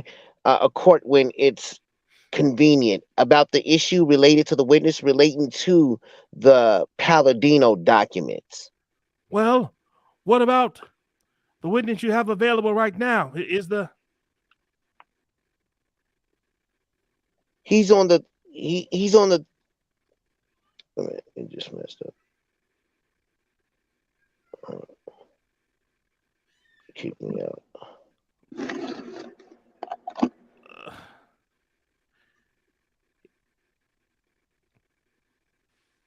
He's on the 25th lobby, floor lobby. He's ready to go. We're ready to go, Judge. Okay, so there's no issues related to whoever this is? No. Brindley? I'm sorry. No. Who is it? His name is, go ahead, Vadim. His name is Christopher Wilson. Okay, see if the jury is ready. We're ready for him. I'll be prepared to rule on your motion, but we need to have some argument on it.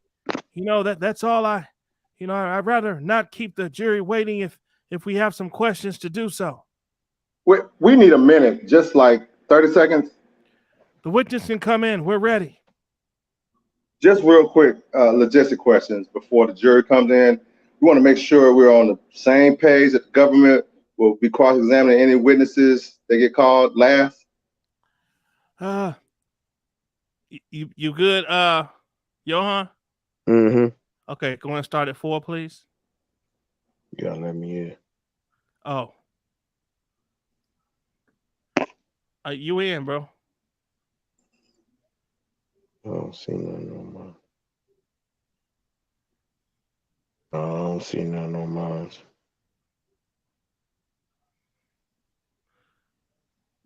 I can hear you. I just can't see nothing. Go back, Well, go out and come It back say I'm in. yeah, because it say I'm still back in. backstage. All right. Just go out and come back in. All right. And I'll let you back in, yeah. If y'all are enjoying this read tonight, if you would please put watermelons in the chat. Watermelons in the chat, please. Thank you very much. Thank you very, very much. All right. Till he come back in. Gotcha.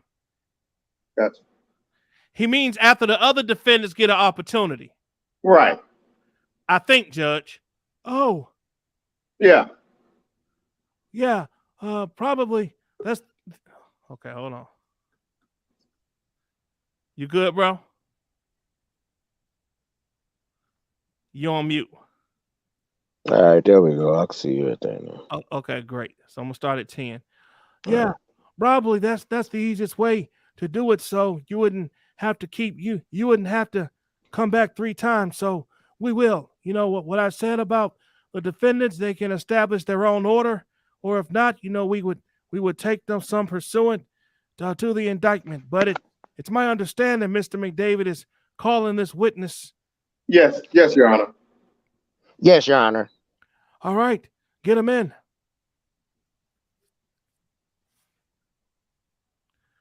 Is Bonjean here? Tanya?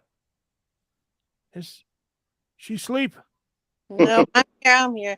Okay. Your Honor, do you need us to adopt any examinations of the record? There may be certain. Fine. I can't either say that you can adopt it unless you specifically say you don't, or Okay. you could tell the jury that you're adopting it. They're probably the best way to do it. Very good.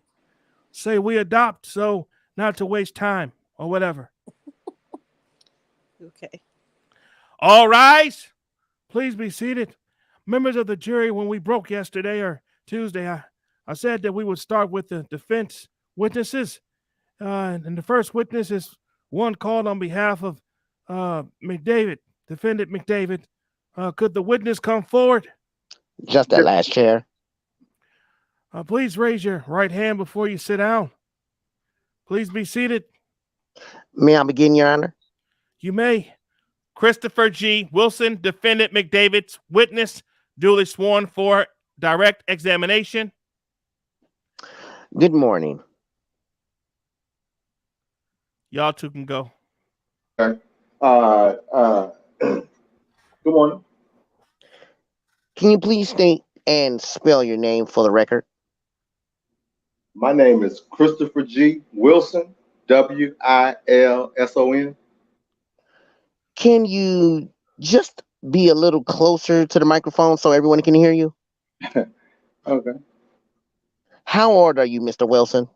I'm 58 years old. And where do you live? Chicago. What do you do for a living? I've been in law enforcement for over 35 years. Are you still in law enforcement right now? I am. And what do you do? I'm with the Cook County State's Attorney, Cook County State's Attorney's Office. And what do you do for the Cook County State's Attorney's Office? I'm an investigator. Do you work for anyone in particular there? I'm with an executive protection unit. I'm part of the Kim Fox protection detail. And what did you do before you worked for the Cook County State's Attorney's Office? I did 29 years with the Chicago Police Department. Were you part of a task force while with Chicago Police Department? I was. I was part of a multiple task force. I was part of the Cook County Narcotics Task Force, the DEA Task Force, Chicago Strike Force, which contains the FBI and the ATF, Homeland Security, and IRS, and state police. You said you were part of the DEA task force. How long were you on that for? Let's see, approximately 8-9 years. And during the time on the DEA task force, do you work in conjunction with the United States Attorney's Office here in Chicago? I did, yeah. Approximately how many cases did you work on with them?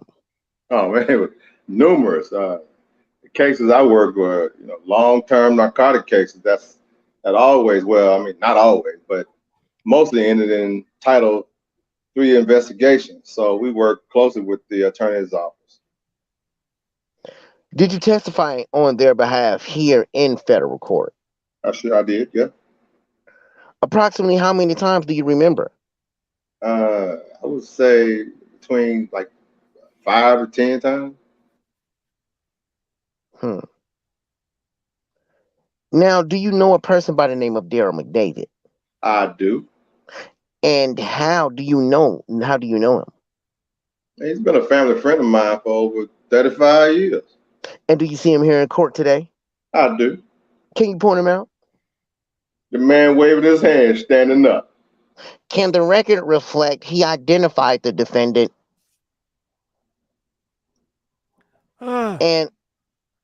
Yeah, the record will show that the witness identified Mr. McDavid. And do you know who Robert Kelly is? I do. And how do you know him? I met him through Mr. McDavid. How many times have you met him? Oh, probably twice. Twice. Do you see him here in court? I sure do. Can you point him out? He's in the gray suit sitting down next to counsel. Do you know what Mr. McDavid's relationship was to Robert Kelly back around 2001? I sure do. He was his business manager. Okay, and I'm going to take you back to 2001, just to orient you. Did Mr. McDavid hire you to help him out with something to do with Robert Kelly back then? Oh, yeah, he did. And what was that? Well, Mr. McDavid informed me that Mr. Kelly was being blackmailed, and that he hired an investigator, Mr. Jack Palladino, to investigate. He was going to interview the suspect in his blackmail in Kansas City. He wanted me to go down because Mr. McDavid informed me that the guy that he was going to be interviewing was gang affiliated, and he wanted to protect Mr. Palladino. Do you remember when this was in 2001? Oh yeah, it was late summer, early August. I mean, late summer, early fall. And why does that time stick out in your mind? Oh yeah, my wife was pregnant with my only child. Does August 23rd, 2001 sound about right to you? It's in that time frame, yeah. Now, at that time, were you still an active Chicago police officer in good standing? Yes. And did you end up accepting the job that Mr. McDavid had for you? I sure did. And so you went to Kansas City. I did. How long did you go to Kansas City for? I just went 2 days. How did you get there? I drove. When you got there, did you pick up anyone at the airport? I did. Who did you pick up? Jack Palladino. Had you met Jack Palladino before then? Nah, I had not. And what was your understanding as to who Jack Palladino was? Well, I was informed by Mr. McDavid that Mr. Palladino was an investigator out of California, and he had worked on numerous cases, and he was working on this case on behalf of Mr. McDavid and Mr. Kelly. Okay. And where were you and Mr. Palladino going after the airport? Well, we were going to the hotel. He was going to set up a conference room where he could do his interview, interview this individual. And did you know what kind of interview it was going to be? Well, he was going to ask some questions. I know that they had a polygrapher to come and authenticate this guy. I don't want testimony, but his whatever he was going to tell him. And can you describe,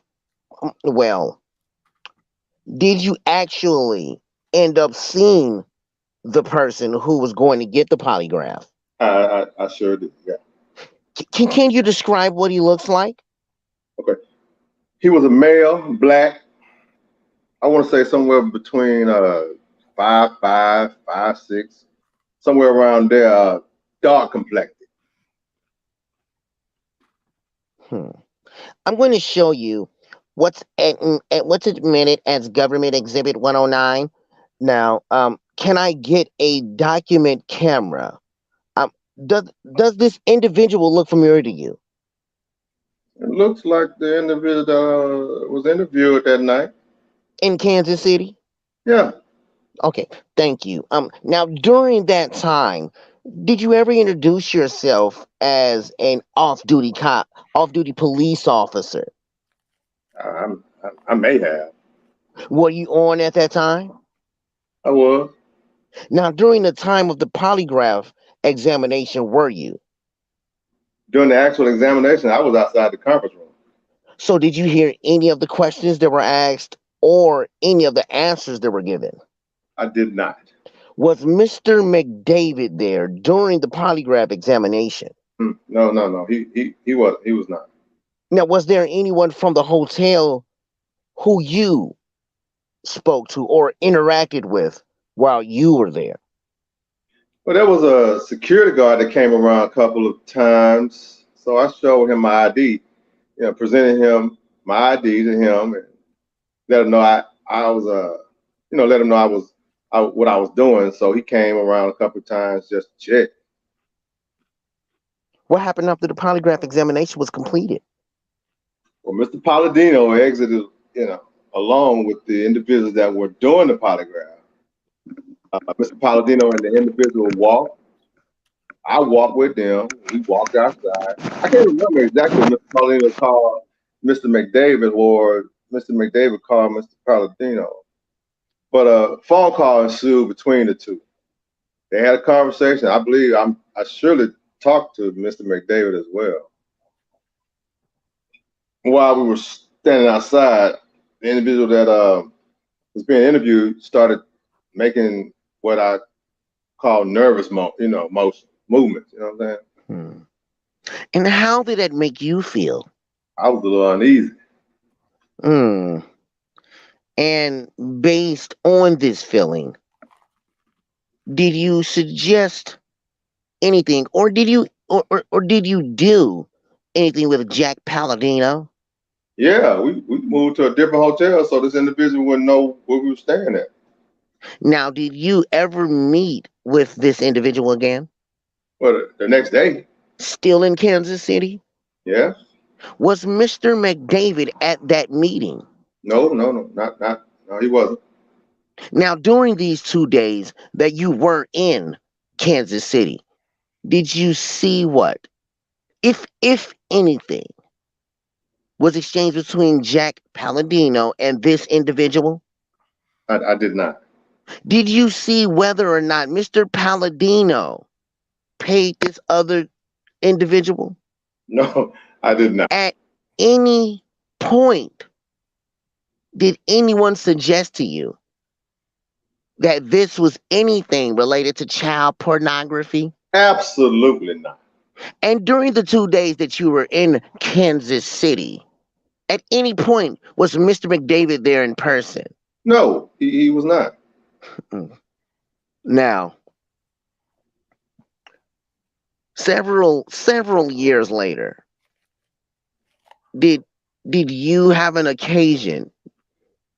Did you have the occasion to help out Mr. McDavid again? I did. And was this around 2007? That's correct. Does April sound about right to you? I have no child to base that on at this time, so I have no recollection of that. All right. And when did you become aware that you needed to help Daryl out with something? Well, Mr. McDavid called me and asked me if I could stop by his office. I stopped by his office, and he informed me that objection, hearsay. It sounds hearsay. Where was Mr. McDavid's office? In Oak Park. And when you got there, who was there? Mr. McDavid. Did you end up helping Mr. McDavid? I did. And what did you help him with? I helped him secure some money that was Mr. Brown was going to pick up for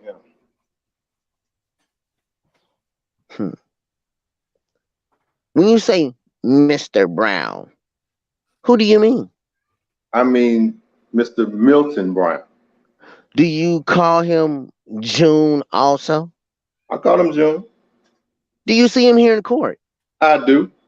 And did you see Mr. McDavid give Mr. Brown anything at this meeting? No. Well, where did you and Mr. Brown go? We went to Seaway Bank. Went to Seaway Bank. And who was driving? Mr. Brown. Mr. Brown. Well, where was Mr. McDavid when you left the office? He was in his office when I left. And okay. And so you went to Seaway Bank with Mr. Brown, correct? That's correct. And what did you do after you left the bank? After we left the bank, we drove to the let's see, what did we drive to? We drove downtown to the hotel downtown. And where was the hotel located? Say it again. Where was the hotel located? Oh, it was approximately it was like on Clark, just north of Kinsey, I believe. In the River North area? Yes. Did you see what kind of container Mr. Brown was carrying the money in?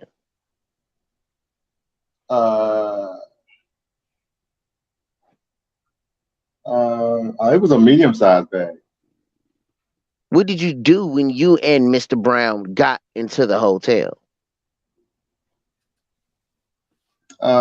We exited Mr. Brown's vehicle, walked in the hotel. Mr. McDavid was there. Mr. Brown handed the bag to Mr. McDavid, and they went upstairs. Did you go upstairs? I did not. Did you go to any room at all? I did not. And where was Mr. McDavid when you got to the hotel? In the lobby. When you were in the hotel, did you see any tapes exchanged? I did not. Did you see any money exchanged? I did not. And how long did you stay at the hotel for? Let's see, approximately 15 to 20 minutes. And when you left, did anyone leave with you? Mr. McDavid. And where did you guys go? Back to Oak Park, where my car was parked at. Mm-hmm. Who drove there? Mr. McDavid. Okay. Now, when you say back to Oak Park, was that back to Mr. McDavid's office? That's correct. When Mr. McDavid left with you, did he have that bag of money that you saw Mr. Brown give him? Yes, he did. Now, during your car ride with Mr. Brown, the time at the hotel or your car ride with Mr. McDavid, was any sort of child pornography talked about or mentioned? Absolutely not. And when you get to Oak Park with Mr. McDavid, where did you leave Mr. McDavid, I guess? I left him in the office. 1 second, Your Honor.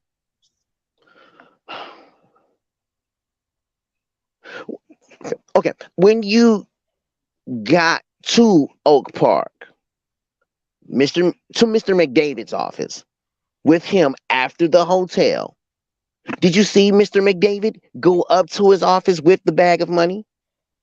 I did. No more questions, Judge.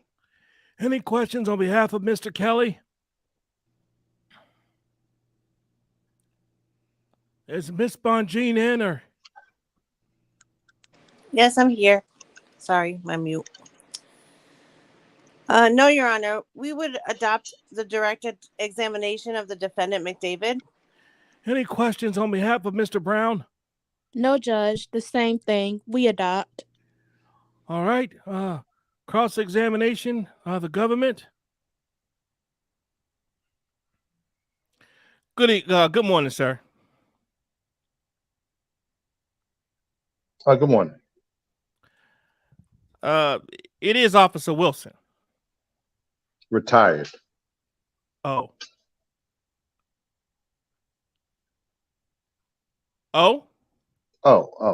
Investigator. You can call it investigator now with the state's attorney's office. I'll call you an investigator, Investigator Wilson. Is that okay? Sounds good. So you testified that you were still working. You were with the CPD back in, is this 2001, August of 2001? What were you talking about? That's correct. Now, what was your role exactly with CPD back then? Like, what was your title? Were you like a patrol officer? I was a patrolman assigned to the task force. Okay. Now, you testified that you went to a meeting in Kansas City with someone that you knew as Jack Palladino. Well, you met him there. I did. I met him there. And you never met Mr. Palladino before 2001 in August, correct? That's correct. Who hired you to do that job? Mr. McDavid. Mr. McDavid paid you to go to Kansas City. He did. Okay. Now, Mr. McDavid was the one who reached out to you and said, here's a job I need you to do. He asked me if I would do this job. That's correct. At any point when you were down in Kansas City, did you understand that you were working for Mr. Palladino, or did you understand that you were working for Mr. McDavid? I understood I was working for Mr. McDavid. Now, you talked about a meeting, an individual, and Mr. Vadim Glosman showed you a photo of that individual. Is that correct? That's correct. You had never met him, that person that Mr. Glosman showed you, before this August of 2001 meeting. I had never met him before. And after the following day, when you said you saw him again. That's correct. You never saw him in person again. I never saw him again. So, sir, you don't know, as you sit here today, if Mr. McDavid and that individual had conversations on the phone, do you? I have no idea. And you don't know if they called or if they talked on the phone 10 times before that meeting. I don't have any idea about their phone conversations. And you don't know if they talked on the phone after the meeting? Fair? I don't know. I don't. You don't know if they met in person or Mr. McDavid and that individual before the meeting that you attended in 2001. I do not. You don't know if they met in person again after that meeting in 2001. I do not. And you testified, I think, that you were outside of the room when the polygrapher was in there with that individual. That's correct. You don't know what that polygrapher asked that individual. I do not. You don't know what the subject matter of, or you said that the person was going to, well, the polygrapher rather was, going to verify whatever this person had to say. That's correct. You don't know what it was that the polygraph was trying to verify. I do not. I think Mr. Glosman asked you if you saw what was exchanged, if anything, between that individual and Mr. Palladino. Is that correct? That's correct. He asked me that. And you said you didn't see what was exchanged, correct? I didn't see it. Could it have been that this individual... Showtime. Glosman. Objection, speculation. It calls for speculation. It sounds like it. I'll move on, Your Honor. Hold on. I'm doing Mr. Glosman, right? Yeah. No, hold on. I think you understand. I was doing Mr. Julian just then. Okay. I'll move on, Your Honor. You testified earlier that the nature of why you were contacted by Mr. McDavid is you understand that somebody was trying to blackmail Mr. Kelly. Is that right? That's correct. You didn't write up any. Hold on. You didn't write up any. Hold on. You were off duty with the CPD at the time, right?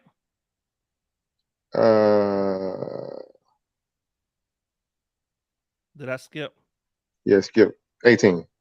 18. Okay. When you were down in Kansas City, you certainly did not arrest anyone for blackmail, did you? I did not. You were off duty with CPD at that time, right? This is correct. You didn't write up any CPD reports that somebody was trying to blackmail anyone. I did not. If you've seen a crime when you were down in Kansas City, would you have had a duty as a CPD officer to report it? Yes. It's fair to say that you didn't see any crime in terms of blackmail when you were down in Kansas City in 2001. That's correct. Because if you had seen someone trying to blackmail Mr. Palladino down there, you would have reported it. I would have. Now I want to ask you some questions about 2007. I think Mr. Glosman asked you about, you said it was April of 2007? If that's what it is, I don't recall the month.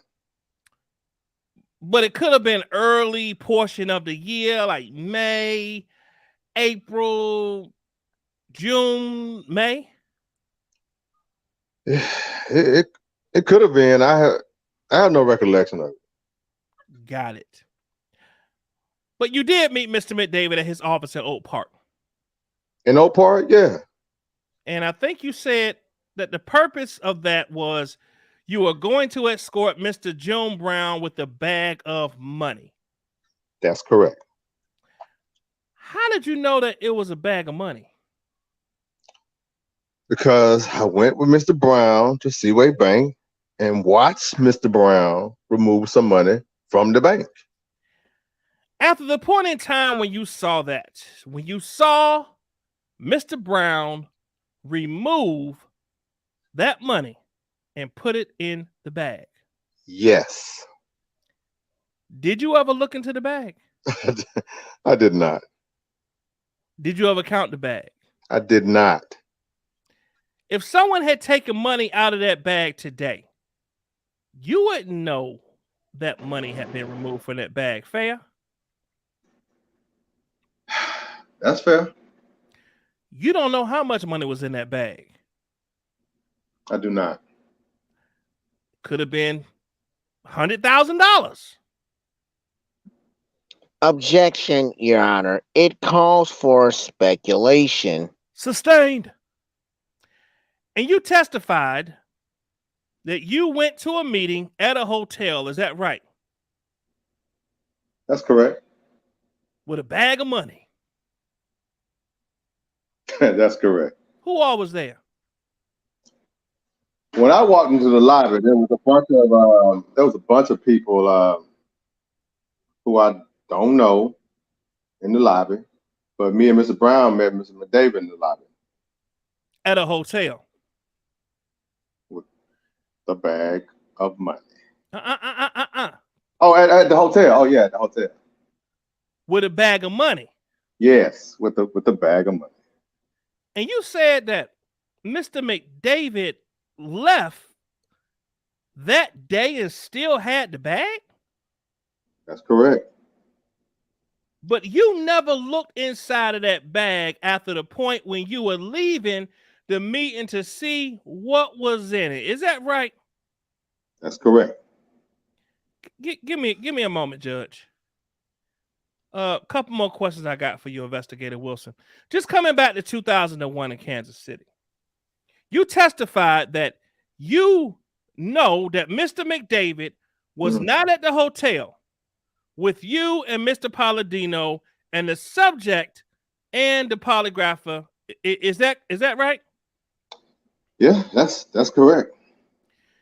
You don't know if he wasn't in Kansas City at that time. You just know he wasn't at the hotel. Yeah, that's correct. Is that fair? That's correct. Okay. Coming back to 2007 at this hotel meeting, Sir, you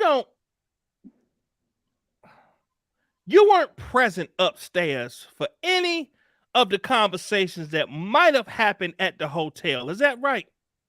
That's correct. You don't know, for example, if someone named Lisa Van Allen was upstairs.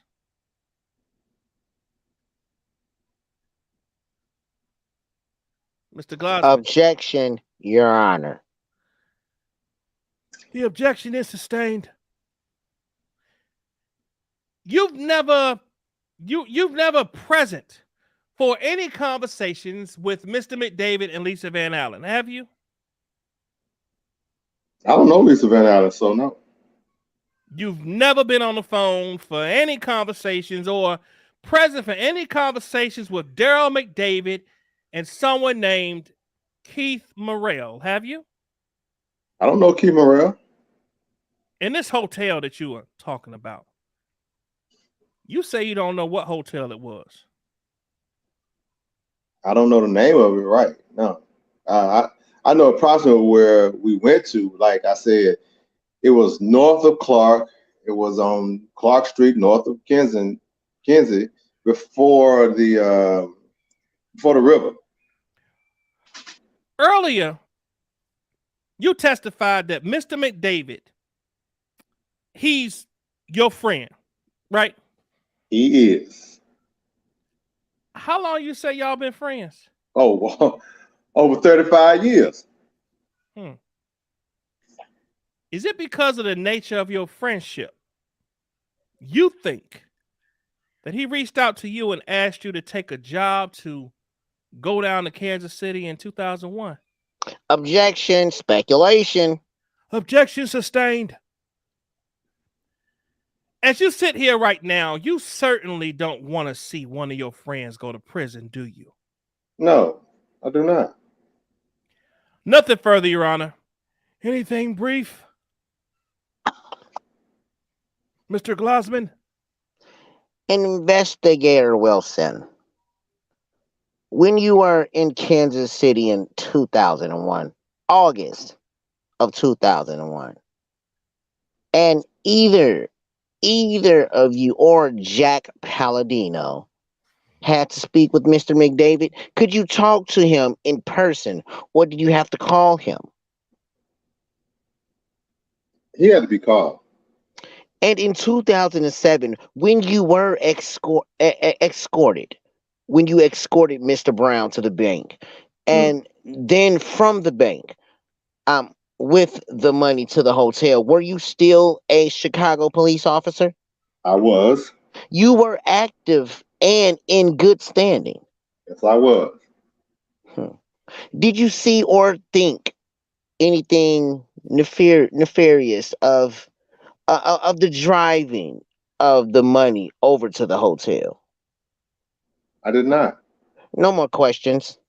You can step down. Call your next witness. Is Miss Bonjean still here? My phone don't want to unmute ever. Sorry. Your Honor, Defendant Kelly calls witness Mary Green. Please raise your right hand. Please be seated. You may question the witness. Thank Miss you, Your Honor. Bonjean. Thank you. If I could please have, let me see who's still here. Could you, Caleb 92, could you play Miss Mary, or what's her name? Yeah, Mary Green, please. Yes, I can. Thank you. Good morning, ma'am. Good morning. You could take your mask off, or you can leave it on that way, whatever is most comfortable for you. Okay, thank you. Can you please introduce yourself to the ladies and gentlemen of the jury who are actually in the middle of the courtroom? Okay, I'm Mary Green. I'm president of MGPG Events here in the city of Chicago. And can you tell the ladies and gentlemen of the jury what MGPG Events is? It's an event planning company and production. Been in business for about 30 years now. And as president of the MGPG Events, what do you do? We do events. We plan production of events. The expo for today's Black women, early on, now, the Black Women's Expo, and we do other galas, festivals, and other events for clients. Okay. And I don't know if you mentioned it, but how long have you been doing this work? About 30 years. Okay. I want to draw your attention specifically to the time frame of 1999 through 2001. Were you hired by a radio station to play an event for a particular expo? I was. And first, looking at 1999, what was the name of the expo back then? V103's Expo for today's Black women. And that expo, what were the dates that expo took place? It was always in April. I don't know the exact dates. I'm I think I have it inside a folder, but it was in early April. Is there anything that would refresh your recollection about the 1999 expo? Not really. Okay. And do you recall whether there were any artists who performed at the 1999 expo? There are always artists performing. It was a radio station event, so part of the expo was the seminars, the entertainment on our main stage, and then the a big exhibition. I'm sorry, on the sponsors on the exhibit floor.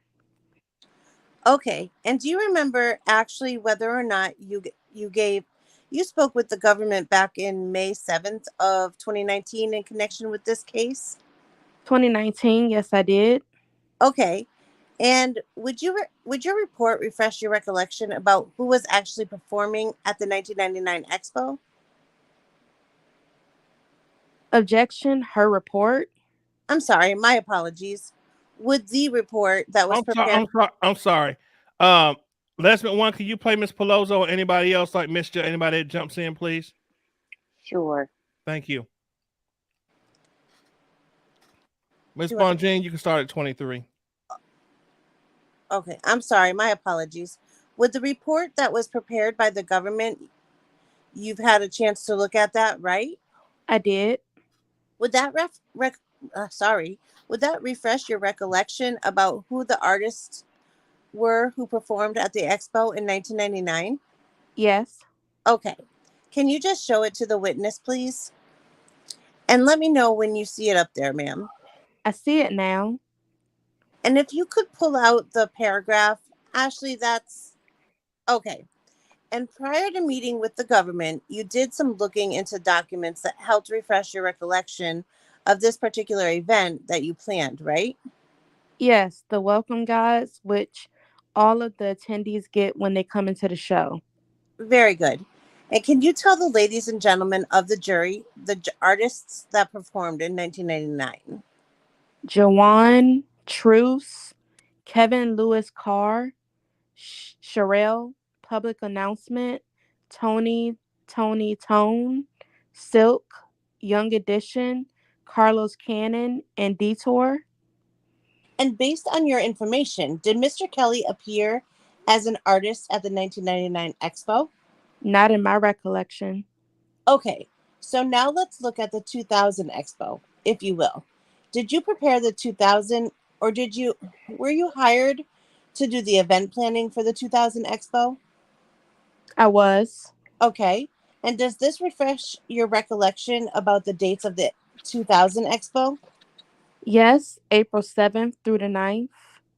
Okay. So April of 2000, is that right? 2000. And where was the expo held? McCormick Place. Okay. And were there artists who performed at that expo? Yes. Okay. And I want to ask you specifically, was there a promotional appearance of a particular artist at the 2000 expo? Yeah. There was a meet and greet, which is what we call it an autograph signing. And who was the promotional appearance made by at the meet and greet? R. Kelly, as I recall. Your Honor, she is not being refreshed. I asked that the document be taken down. Oh, that's fine. It can come down. Wait a minute. All right. So, to the best of your recollection, it was R. Kelly. It was R. Kelly did make a promotional appearance in 2000 at this Women's Expo, correct? Yes. And what's involved in a promotional? What was he? Well, what was he doing there as part of this promotional appearance? It is an area that we have where people will be waiting to meet that artist, sign autographs, and it's the meet and greet. And were you able to look at anything else that confirmed your recollection that he appeared at this promotional event in the year of 2000 or spring of 2000? Yes, we were able to find photos. Okay, and do you have that photo with you? I actually do. It's a copy of it, but I actually do. It was provided in 2019. Okay, by the way, did you provide it to the government? Yes, I did. All right, do you have it handy? I do. Okay, thank you. I'd like to mark this as defendant Kelly's exhibit. Where are we at? 130. 130? And I'm going to use the Elmo. I'm going to try to anyway. First, I'm going to have the witness identify it. Ma'am, I'm going to have you look at defendant's exhibit 130. Do you recognize that picture? I do. And what is a picture of? It's a picture at the meet and greet. I believe R. Kelly is standing there by one of the foam core signs for the V103 Expo for today's Black women, where you will win a trip for two to Las Vegas. And does it appear to be an accurate and fair depiction of Mr. Kelly at this meet and greet to the best of your recollection? To the best of my recollection. Okay, I'm going to ask that it be admitted and published to the jury, Your Honor. Any objection? No, Your Honor. It's admitted. You may publish it. Defendant Kelly, exhibit number 130, was received in evidence. And Miss Green, you don't know Mr. Kelly personally, I take it, right? No, I don't. Okay, do you recognize him in this picture here as part of the meet and greet? As far as I can tell. And is there anything else in this picture that is able to alert you to the fact that this was the 2000 Expo? It says, while attending the 8th annual V103, which was the 8th annual event at the time. Okay, thank you. Excuse me. Now, finally, were you asked to do the planning for the 2001 V103's Expo? Yes. And was that also held at McCormick Place? Yes. Okay, and do you recall the dates? No. Okay, would that report I showed you earlier refresh your recollection about It would. the date? It would. Okay, I'm going to ask you to pull up the third paragraph for her. I can see it, yeah. Okay, great. And does that refresh your recollection about the dates? Yes. And what were the dates? April 6th through the 8th, 2001. All right, and go ahead and take a look at this. At this section, read it to yourself, and then just let me know when you're finished. I'm done. Okay. Did Mr. Kelly appear at the 2001 Expo? Not to my knowledge. All right. 1 second. I have nothing further for Miss Green, thank you. Any questions on behalf of Mr. McDavid? No, Your Honor. Any questions on behalf of Mr. Brown? No questions, No Judge. questions, Judge. Sorry. The government may cross-examine Ms. Palozzo. Now, on direct examination, you were asked questions about different artists who performed at the 1999 Expo, correct? Repeat the question. On direct, you were asked about different On direct, yes. artists who performed at the 1999 Expo, correct? Correct. Now, even if an artist is not performing at the Expo, can an artist attend the Expo? For sure. And even if an artist is not performing at the Expo, can an artist sign autographs at the Expo? Not generally. That is something that, we control. Now, You didn't. Um, you don't know for sure if Robert Kelly attended the expo in '99, do you, as an attendee? I guess I would say that an artist of that size, if he came into the expo, we would definitely know. Security would let us know. For McCormick Place, our own security would be on hand. It wouldn't just happen. So does security notify you? Do you remember if they notified you that day or you don't remember? In 1999, Correct. we were not. So if in 1999 public announcement performed at that expo, correct? Correct. And are you familiar with public announcement? I know who they are, yes. Are you aware that Robert Kelly and public announcement were a part of the same group in the 90s? I did know that. One moment, Your Honor. Nothing further. Any redirect? Yes, Judge. Were you aware that Mr. Kelly left public announcement in 1993? No. Okay. And in reviewing all those materials and looking at your pictures, do you see any evidence that he made a promotional event in 1990, that he attended a promotional meet and greet at the expo in 1999? No. Thank you. I have nothing further. You can step down. Call your next witness. Thank you. On behalf of Mr. Brown, we call Tom Arnold. Okay. The last chair there, and if you would remain standing. Please raise your right hand. You may remove your mask when you testify, sir. Miss Judge, you may question the witness. Tom Arnold, defendant, Brown's witness, duly sworn on direct examination, and that is where we are going to stop for the night. Great job, y'all. Great job. Oh, man. Excellent job. So remember that we stopped at page right here at the 2764. 2783. Oh, that's 84. I ain't. The bottom of 2783 is where we stopped. That's where we're going into the Tom Arnold. Which should be interesting. It should be very interesting.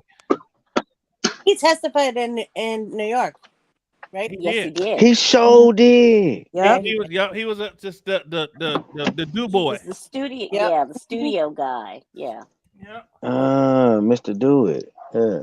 Yeah, man. Well, y'all look at that. We got off before 11, and we can get Tanya some sleep tonight. I ain't gonna lie, I thought she was asleep about 3 times. I think my daughter was probably playing with it. I probably gotta watch the screen because every time I was pressing the mute, it wouldn't click. I'm like, Tanya with night night. Everybody go night night sometimes. Highly likely, so I understand. Does anybody find it funny that public announcement performed that year that Tracy said that she met R. Kelly? As soon as as soon as it said that, I was like, "Oh, well, duh. He was probably just there." Right. Yeah, that's why I just said that in the chat. He was somewhere lurking. Where was he? Was They have there? not brought up anything that he was doing instead of that. He was somewhere lurking in the tour bus waiting. You know why? not You know wondering. why we A can women's probably expo? Let me Yeah, I'm gonna Right. be there. They gonna bring their daughters. I'm there. I am And you know that lady Kathy told him that she was coming and that she was bringing Tracy because she was recruiting too. true. See? When did she Mm. come up on the stand? That's what I want to know. Kathy? Oh, they're gonna call her. They said, well, Bonjean, remember, she was a government witness, and Right. Bonjean was like, "We need to know her contact info because we want to call her since you didn't." Right. But the government already rested, so she's just going to be called for the defense now. Yep. They Interesting. talked to her. She's always taken for R. Kelly. There's articles. You can Google her name, and there's articles where she takes his side and says that they're just a bunch of groupies and all that kind of stuff. She's one of those. Oh, okay. Mm-hmm. All right, y'all. So I just want to be transparent with y'all. So for today's transcripts, We are. Let me see. We only need to. Let me see. We need about $250 total between all of us to raise to get the transcripts from today. I sent those ones out from yesterday to whoever was on the list to get them. And if you want to continue getting, if you could help us continue to put in this pot so we can continue to get these transcripts, that would be amazing.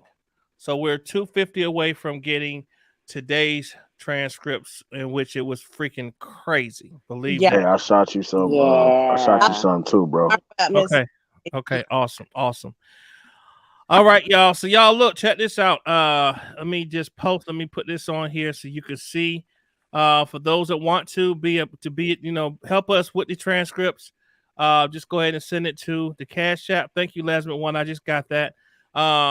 Send it to the Cash App or PayPal. If you got Zelle, you can do it at the Zelle. Zelle. Okay. The Zelle is the phone number. And so, yeah, okay. Thank you very much. It's on the screen. Yeah, at the bottom. It's at my phone number. Just Zelle at 404. Thank you very much. That's it. 404. Okay. Yeah. Awesome. Thank you. All right, y'all. Well, y'all listen. If y'all don't got nothing else, I'm gonna let Tanya enjoy this extra little sleep that she gonna get. Enjoy it, Tanya. Good night, everyone. All right, y'all have a blessed night. Okay. Good night, everybody. Good night, everybody. Thank y'all. Peace out. Haters, all good. Thought I couldn't when I could.